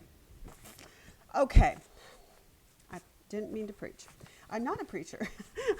That's not my gift. Okay, let's do 23 to 29. I hope I got room here to get all these on. Okay, what do you see going on now in 23 to 29? Where she played the harlot with the nations. She did. Okay, so woe to you, declares the Lord God. You built yourself a shrine. You made yourself a high place in every square. You built yourself high places and at the top of every street. And what did she do? What does it next say? I circled it. You spread your legs for every. No, in verse 25. That's it. Oh, made your beauty You made your beauty abominable. See the flow of thought?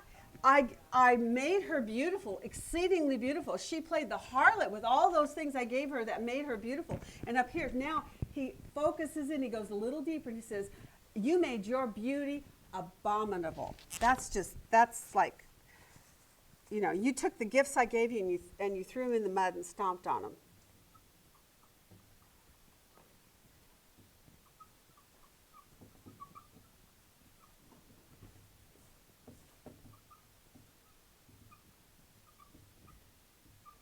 And then he goes on to say, and played the harlot again. So we definitely see that repeated thing going on, the harlot. And who did she play the harlot to? Everybody. Every passerby. And so that's when God pronounces on her that one, it's only really mentioned in that one place, but what is the statement? Woe, woe to you.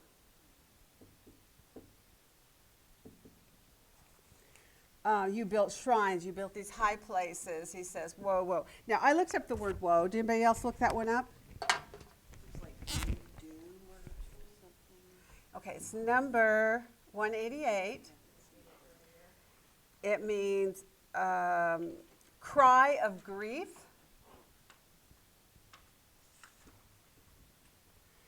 Or despair.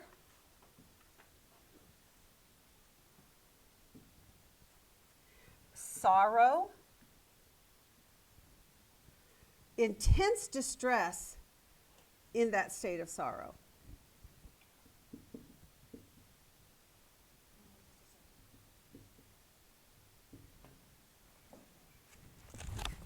Woe, woe to you. Okay, so he's letting her know you are in real big trouble there. And then he explains what it was that she did. Why the woes? Because what did you do? Yeah, you made your beauty abominable. That's a hard word to say. Abominable. You made your beauty abominable. You played the harlot to every passerby. Now, to explain what that means about playing the harlot, what does he explain? How does he explain that? Talks about high places, talks about shrines, about lewd conduct, right? You played the harlot. You played, I'm going to switch that.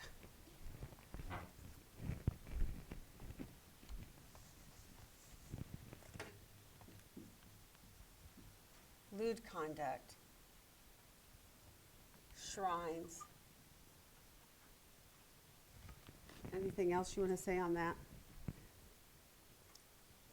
Not satisfied was repeated.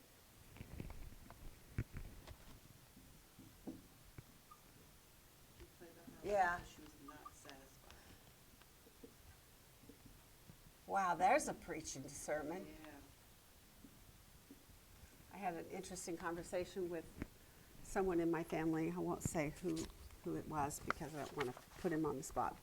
But just the idea of being thankful for things that God has given to you, and the idea that if you've been given something that's, especially something that's valuable, and you're to treat it with honor and respect, you know, keep it clean, take care of it, don't abuse it, don't neglect it, don't take it for granted. Be thankful. Say thank you once in a while, right? These are all things that we need to teach our children. It is not just expected that your parents put even food on the table every day, although we do expect it, right? Yeah. If you're a good parent, you do that. Yeah. But you need to teach your child to be thankful for the food that's on their table and appreciative, right? Don't cave to your kids in allowing them to be spoiled brats, because they need to be appreciative. And if you don't teach that to them growing up, it will hurt them as adults. So they need to learn to be thankful. Okay, so now you know who I was talking to. I know. Well, you know, my grandkids let me, because in my case, my grandkids kind of were raised in my home for the first 6 years of their life. And so I do have a little more privilege in that regard. So you're right. If you're just a grandparent at long distance and you only see them once in a while, it's a totally different relationship. my grandkids are almost my kids, you know, and so I do tend to, I call them out when and I know they don't like it, but they still love me. I still got a big hug before they left, so. But then when you have a daughter-in-law that says it's none of your business. Well, yeah, you can't fight that. Yeah. Yeah. Then you Okay. pray.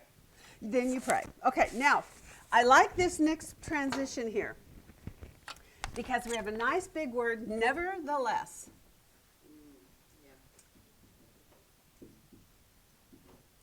Okay, so I put that and kind of gave myself a puffy cloud around it at the top before I went into how I was going to start doing it. Because he's saying, this is all true. So now we just went now from the parable picture of everything. What are we now moving into? What verses are you looking Oops, I jumped ahead. I did jump ahead. I'm so sorry. I went way ahead. So sorry. But there is another one here. Let's see. Let me go back here. We got to get the next page. I need more board space. Oh my gosh. I got too much to write. Okay. We're going to do 30 to 34. Oh, I could. I might have to. Okay, because this was such a long one. It was just crazy. Okay. Oh my gosh, we're out of time. All right. Okay, different from other women. He makes that point here. Because she's a harlot, but what kind of a harlot is she? Is she a harlot for hire? Yeah, she gives money instead of gets money. Yeah. Isn't that the strangest thing ever? She pays her guys to show up. You pay your lovers to come to you.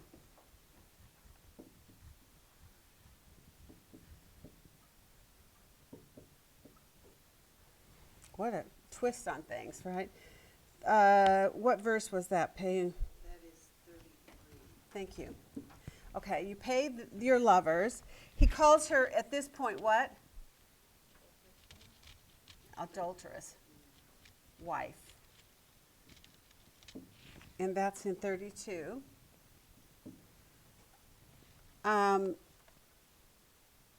He says you take strangers instead of your husbands. You give money, you don't take money. This point, though, in verse 30, as I want to camp on it for half a second, what does it say about their heart? Now, did anybody look up languishing? Okay, what do you think languishing is?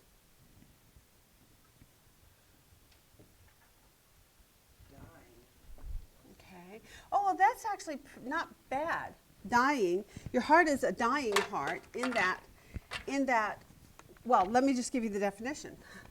Okay, it's number 535, because I thought this was really interesting, because I think of languishing, I do the idea of fainting, right, failing, whatever, and that is in fact what it is, but you got to take it in context of what's being said here. So what it's saying is her heart is feeble, it's weak-willed, it's pertaining to not being decisive and choosing a right stand. In other words, she's unfaithful to her covenant partner in this case. She was an adulterous wife, and instead of being steadfast in her commitment to him, her vows to him, she languished, she fainted, she was weak-willed, right? Okay, feeble, weak-willed, not standing. Or not standing, I'm just going to add the word firm because I think that's the implication there. Not standing firm. So that's her heart. Her heart is a heart that is languishing because she's not standing firm with God. What does God tell us as believers? You will be saved if you do what? Endure to the end. Stand firm to the end. Exactly. So her heart is a languishing heart. Okay, and that was that passage. Now it says, therefore, and I like the therefores. Therefore, O harlot, hear the word of the Lord. Now, what does that tell you is happening here? Yeah, and what is changing in the flow of things? Instead of describing her, now it's what God's going to do to her. Yeah, so we just went from parable to more interpretation. It's not that he won't be referencing the harlot as he moves forward. So there's going to be references to the parable, but in the referencing of the parable, he's now going to give some dictating of some specifics about how he's going to handle this situation. So therefore, a harlot, says the word, that was in verse 35. Okay, and that begins this next section. So we're looking at 35 to 43. And he says there, what is he going to do to her? And this is not a parable, right? No. He's actually saying what he's going to do to her. What is he going to do with her? Well, look at the I wills in here. I will, I will, I will, I will. Do you see a bunch of them? I will and they will. I will and they will. 34. Therefore, what? Or 37, rather. I will what? Gather all your lovers. To whom you took pleasure in, even those whom you loved, all those whom you hated. So I will gather them what?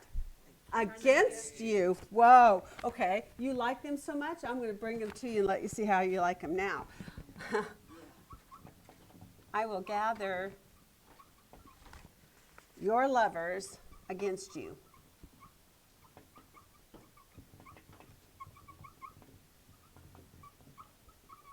So there's a I will, key repeated phrase that goes throughout this whole thing. And that was very helpful to me when I noticed the I wills and took note of those, because those are saying decisively, I will, I will, I will. And on the whole, I was able to kind of draw back and say, well, what he's saying on here is, I'm going to bring your lovers against you. You're going to become a victim of them now. You treated them so well. You were lifting your skirt at every chance you got. Now let's see how you like them, because now I'm going to expose you to them, right? So he says, I'm going to bring them against you, and then he gives a whole bunch of other statements. When he brings them against him, what is he going to do? He's going to expose. Yes. And I put humiliate. It doesn't say that. I will expose and humiliate you before them. What verse was that in? That was That's 37. 37, okay. So I had it in my title, and you could have it in the title or as a subpoint. What else does it say? I will. Judge you. I will judge you like who? Women. Like women who have committed adultery. How did they judge women who committed adultery? They stoned them to death, right? And also those who shed blood, how did they treat them? They stoned them to death, right? So the verses that did she give them to us? Leviticus 20. Was that one she gave us? I don't know. I'll just give these to you. Leviticus 20, 1 to 5, and verse 10. In that passage, that's an old one. That's, you shall be put to death if you commit adultery. Also, the penalty of the law in John 8, 4 and 5 speaks about stoning. Remember when Jesus is saying, who of you is, committed? Right. But it was about the woman who was accused of adultery, and they quoted the penalty of the law was to stone her to death. That's in John 8, 4 and 5. And then in Deuteronomy 13, 15 and 16, it talks about the same subject matter, and it says, you will strike them with the edge of the sword. So this is interesting, putting them to death, stoning them, and striking them with the sword. Now, one of my commentaries said Jerusalem had degenerated from a queen to a tramp. Yeah. What a great picture. The Chaldeans hurled stones on Jerusalem at the siege, and he slew with the sword its captors. So they did exactly what they said here. I will treat you as an adulterous woman. I will judge. So I thought what was interesting is the judgment was her lovers are going to tear down her shrines. Yes. Demolish her high place, strip her clothing, and leave her naked. I think of that in common history right now. It's exactly what we see. Yes. The radical people that are doing right now, going through our streets, burning things down, knocking down statues, defacing things, because they're angry, at the righteous, right? Now, in this case, Israel was not righteous. No. But I'm saying they don't like what one side of the view is, and so they're going to try to do everything they can to wipe it out so that it's not even in their face anymore, and it can't be there to be a judgment against them or a conviction. Yeah. Okay, now we're going to go to 44. And there's lots more in there, you guys. I mean, we can be here hours and hours. So I like that part, so I will calm my fury against you. Is that up here? That's up there in I will. verse 42. Okay, 42. 42. I will calm my fury by judging. Yeah. That's really good. And it's good for the future, too. Yes, it is, because he's going to. He has judged. He is judging presently in history, but there's going to come the big judgment at the end of the age, right? Okay, 44 to 52 is what? Who did? Yeah, and who did she become like? The daughter Ooh, of mother. she became like your mother. Like mother. And then concerning the sisters, what does it say she did? She made her sisters what? Love their husbands and children. Well, made them appear what? More righteous. I- Right. Yes.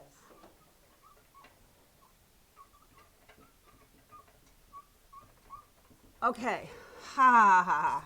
All right. We're going to take a slight break. 4 to 52. So we just have two more after this. We're getting close. Okay, 44 to 52. You became like your mother and you made your sisters look righteous. That's some pretty bad accountability there. When you're looking now here's the thing to think on this again. Who was her mother? Who was this woman's mother?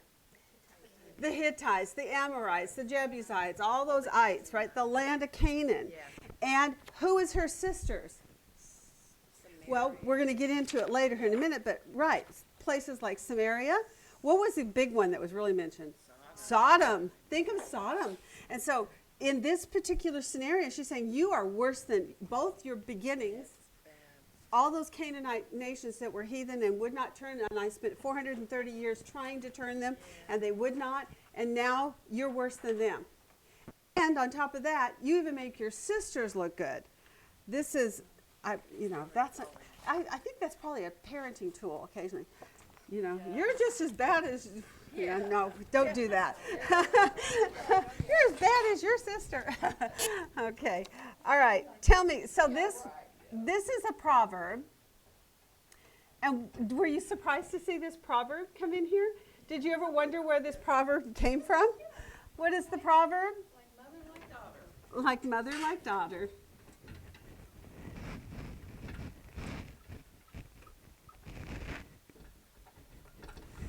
Okay, so that's the proverb. And he said to specifically in 47 about her, why she's like the mom and why she makes her sisters look great is because what had she done? I almost can't get in this spot. My boots stick to the carpet, so I can't scoot. You acted more corruptly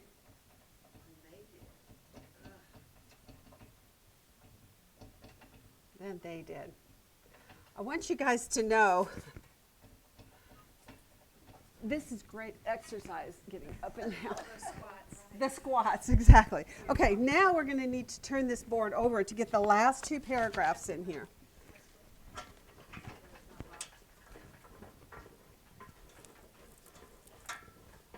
You know what we could do? Just turn it. We could just spin it. Let's just do that.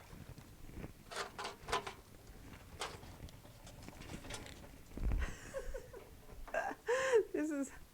I don't know what you're gonna do tonight. This will now be 3 solid boards. I know. Look at all this that we've done. See, if we did not have to do this, if this would have been one lesson and then this, that would have worked. And that's what should happen. And I'm going to make a note of it. If they don't rewrite the curriculum, I'll be okay. But if they rewrite the curriculum, I'm back to square one again. That's the problem with not knowing what's going on with the material. Okay, so now, where did we end? Okay, I'm at 53. Now I'm at nevertheless. Okay, nevertheless. Again, another statement of contrast in this case, right? Even though this is what you're like, even though these are all the things that you have done, even though this is where we are now, nevertheless, he says, what is he going to do for her? Yeah, 53 to 59. I will restore. Now, you could leave it just like that. I will restore. Or you could finish the title with, who is it going to restore? There are two specific notations here. Did you notice who got mentioned first? Sodom. He mentions the worst of the worst, Sodom. He says, I'm going to restore Sodom. Oh, and you also.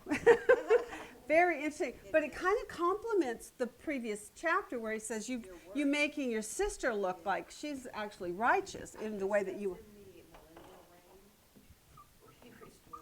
Okay, that's a good question. And you also, I'm going to add it that way.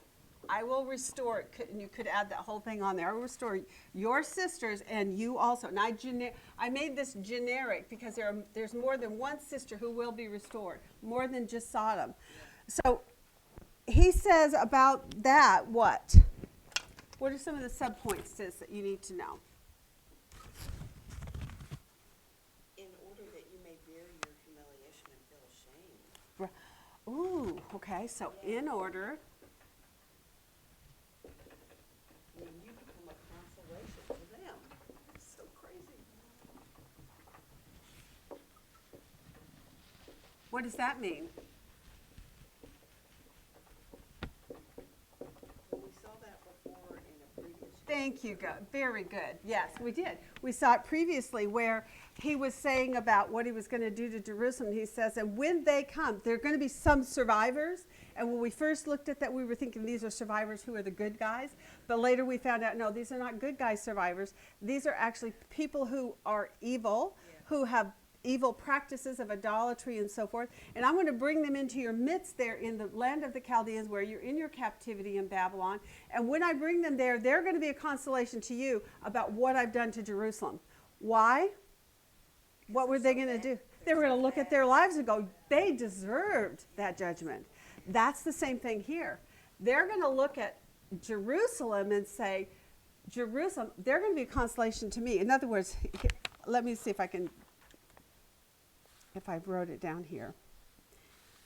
I didn't write it down. But basically what God is going to do is he's going to say, look, if I will save even Sodom and Gomorrah, and Sodom and Gomorrah is going to look at you, because he literally says in verse 57 about Jerusalem, what have they become?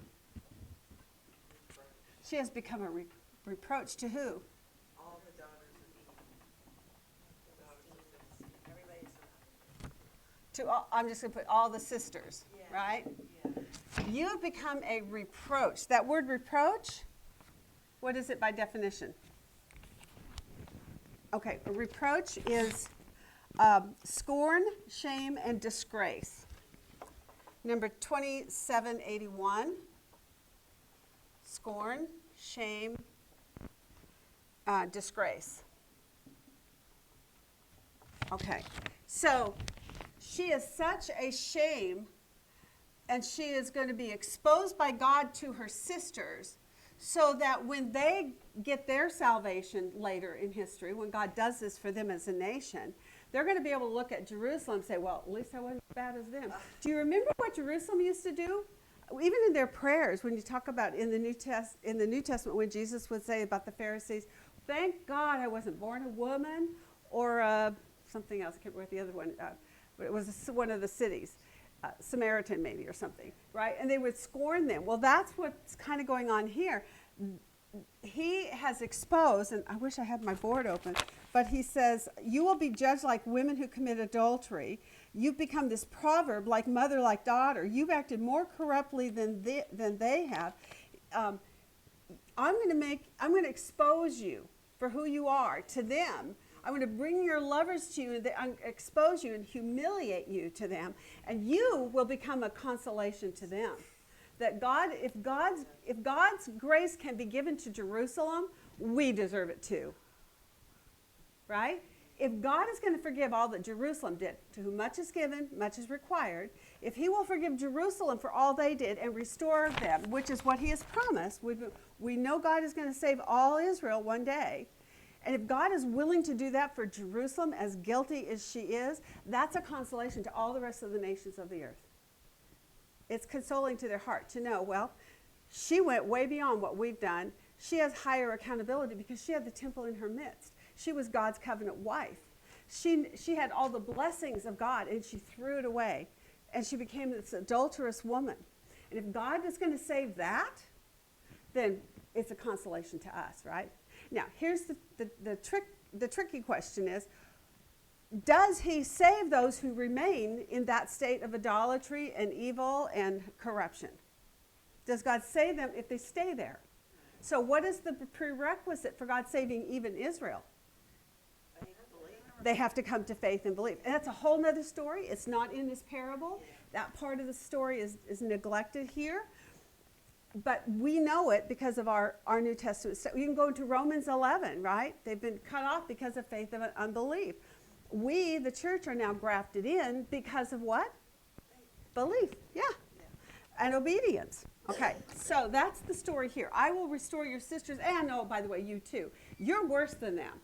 I will restore you, but when I restore you, they're going to go, well, they were 10 times worse than me, so it's a good thing, that God is gracious. All right. Now, the last one. Therefore, we're going to go to 60 to 63 and wrap it all up. What does God say he's going to do? Now, there are two major things that are discussed here. Remember my covenant? Yep, God will remember his covenant.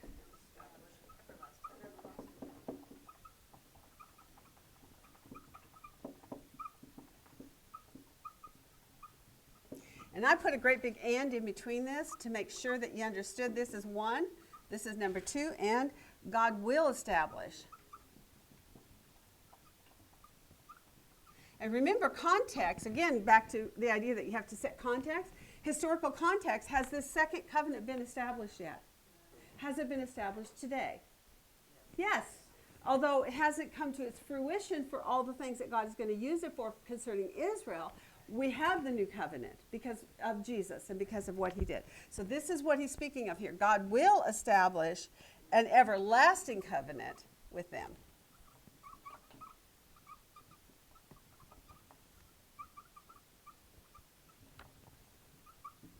Boy, I like having this long board. That makes my titles much easier to write.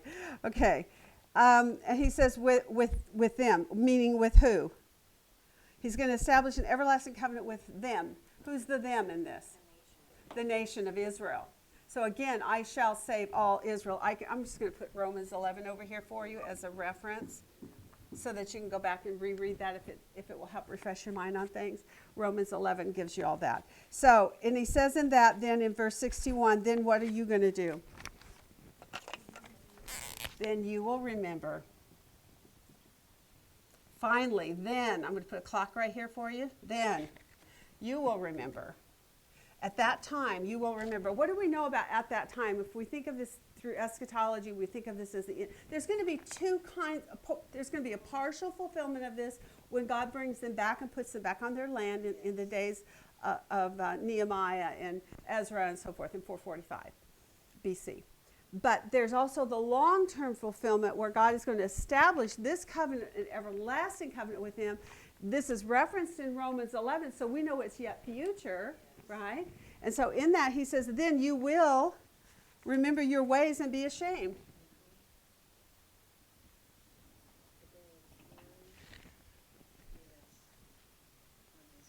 There you go.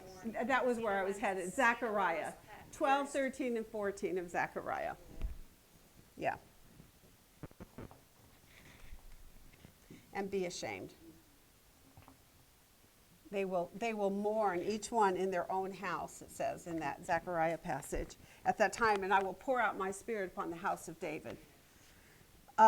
You will be ashamed because of your humiliation in 61. And then what is he going to do?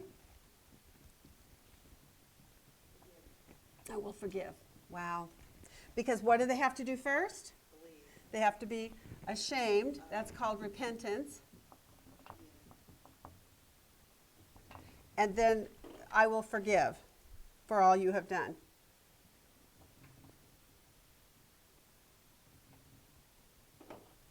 And that's salvation. I'm put nation. Okay, so that you make sure you catch the distinction there.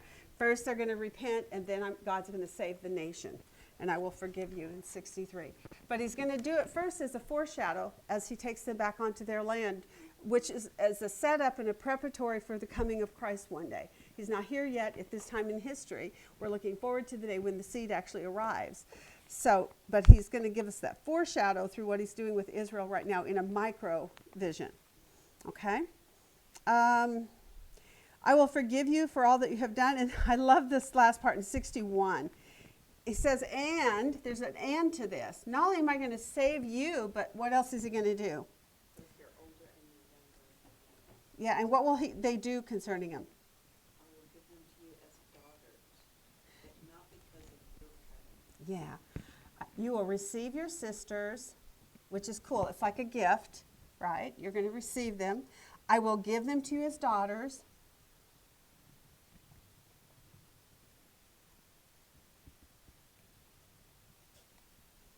Well, we know that hasn't happened yet, right? No. We know that that's not going on in that part of the world as of this point. I will give them to you as daughters. And then he goes, but not because, what does this mean? But not because of your covenant. What is he saying?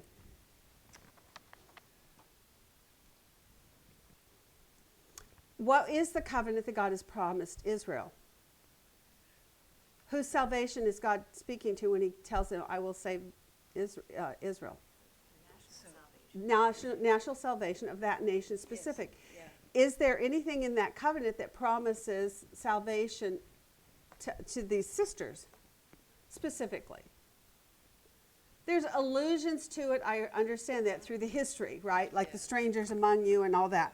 But in the covenant, he said to Abraham, I will give you a land, a seed, and a nation. And it's going to be an eternal covenant. And it's going to last forever, right? So in that covenant, did God promise salvation for any of the surrounding nations besides Israel? Can you understand why Israel became maybe confused through the generations that they were selected out as elite and specific and only them? But we know that's not true. And here he gives you a little hint of that. So here's an Old Testament reference that lets you know that it's not just Israel that will be saved at the end of the age. There are going to be other nations also. Now this was kind of fun. They are not part of God's covenant with Israel specifically. But God will restore who? What nations will God restore? The ones that bless Israel. Anyone who will bless Israel and anyone who will come to him in faith, right? Yeah. So here is a couple things I looked 2 verses up. One is in Daniel 7:12. This will be very familiar for us that have done this. Do you remember it talks about the life of the beast being extended for a period of time? Yes. Do you remember that? Yes. He said these are going to be nations that will be extended for an appointed period of time during that millennial kingdom. For the 1,000-year reign, God is going to bring them back to life, just like he's saying here, and he's going to save them also. But what must they do? They must believe, and God is going to then save them. It's saying that you're saving the nation of believers. So take the United States. You save, if that's one, then it's all the believers. That's in right. that nation. That's right. At that point So in you history. start a country. Exactly. Okay, Right. And then in Revelation 7, 9 and 10, and also 21:4, a great multitude are seen before the throne of God from every nation, tribe, tongue, language, and so forth. So they're referenced, and they're dressed in white robes. So what we know is God saves the whole world. And so this is another slight, just a sleight of hand. It isn't a full-out explanation. it's kind of at the tail end. It's tacked on as a bonus, you know. And in a way, he really does say that. He said, and you will receive your sisters. It's a gift to you. I'm giving you a gift. There are going to be many nations that are going to come into faith, and they're going to love me. It's global. There's going to be a whole world full of people who are going to come. Not just the Jews get saved. The whole world. Anyone who comes into faith will get saved. So that's what it means, but not because of your covenant. Does that make sense now? Yep, yep, it does.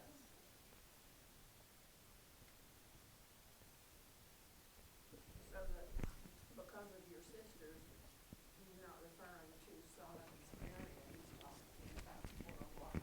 He's talking about, well, and he names the ones around her globally that she most relates to and that she understands are pagan, they're bad people, they're not God's chosen people. But what he's doing is, because he's now exposed her as this harlot who's worse than her sisters, makes her sisters look righteous.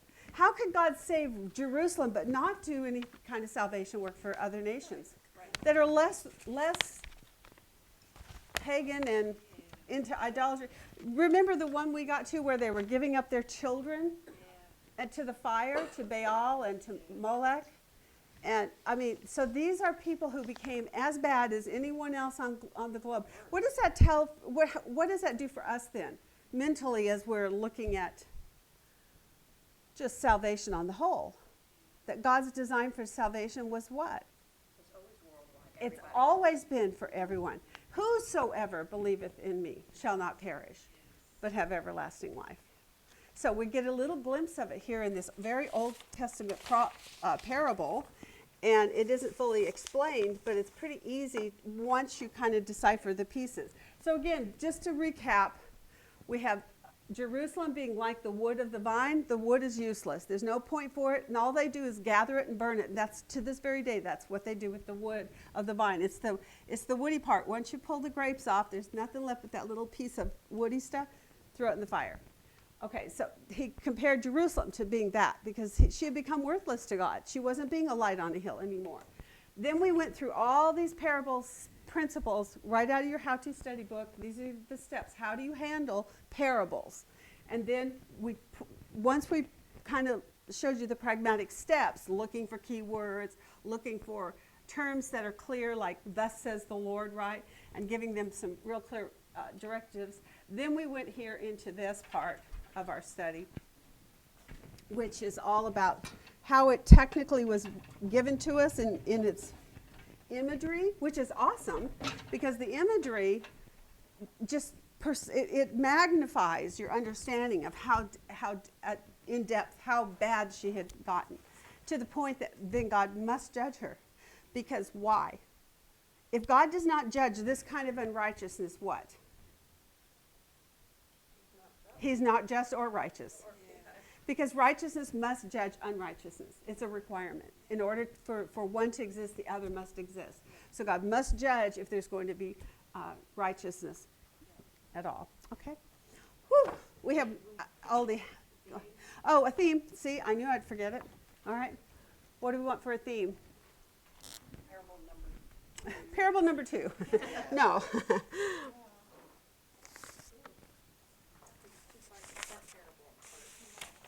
Mm-hmm. What did you title yours? Well, in essence, we know it's about a harlot, and when he clarifies what the harlot is, he calls her what? An adulterous wife. So it's the parable of God's adulterous wife. Okay? I took it back to 15 and said parable of Jerusalem as the adulteress. That works perfect. And then I put under that, God judges and forgives. Oh, that's a good conclusion. God judges and he forgives. But he only forgives if you first repent, right? And then he will forgive. I love that. Okay, awesome. Way to go. Took us an extra half an hour today, but we had a lot. Thank you, guys. We'll see you next week. We have half of your lesson for next week. Okay?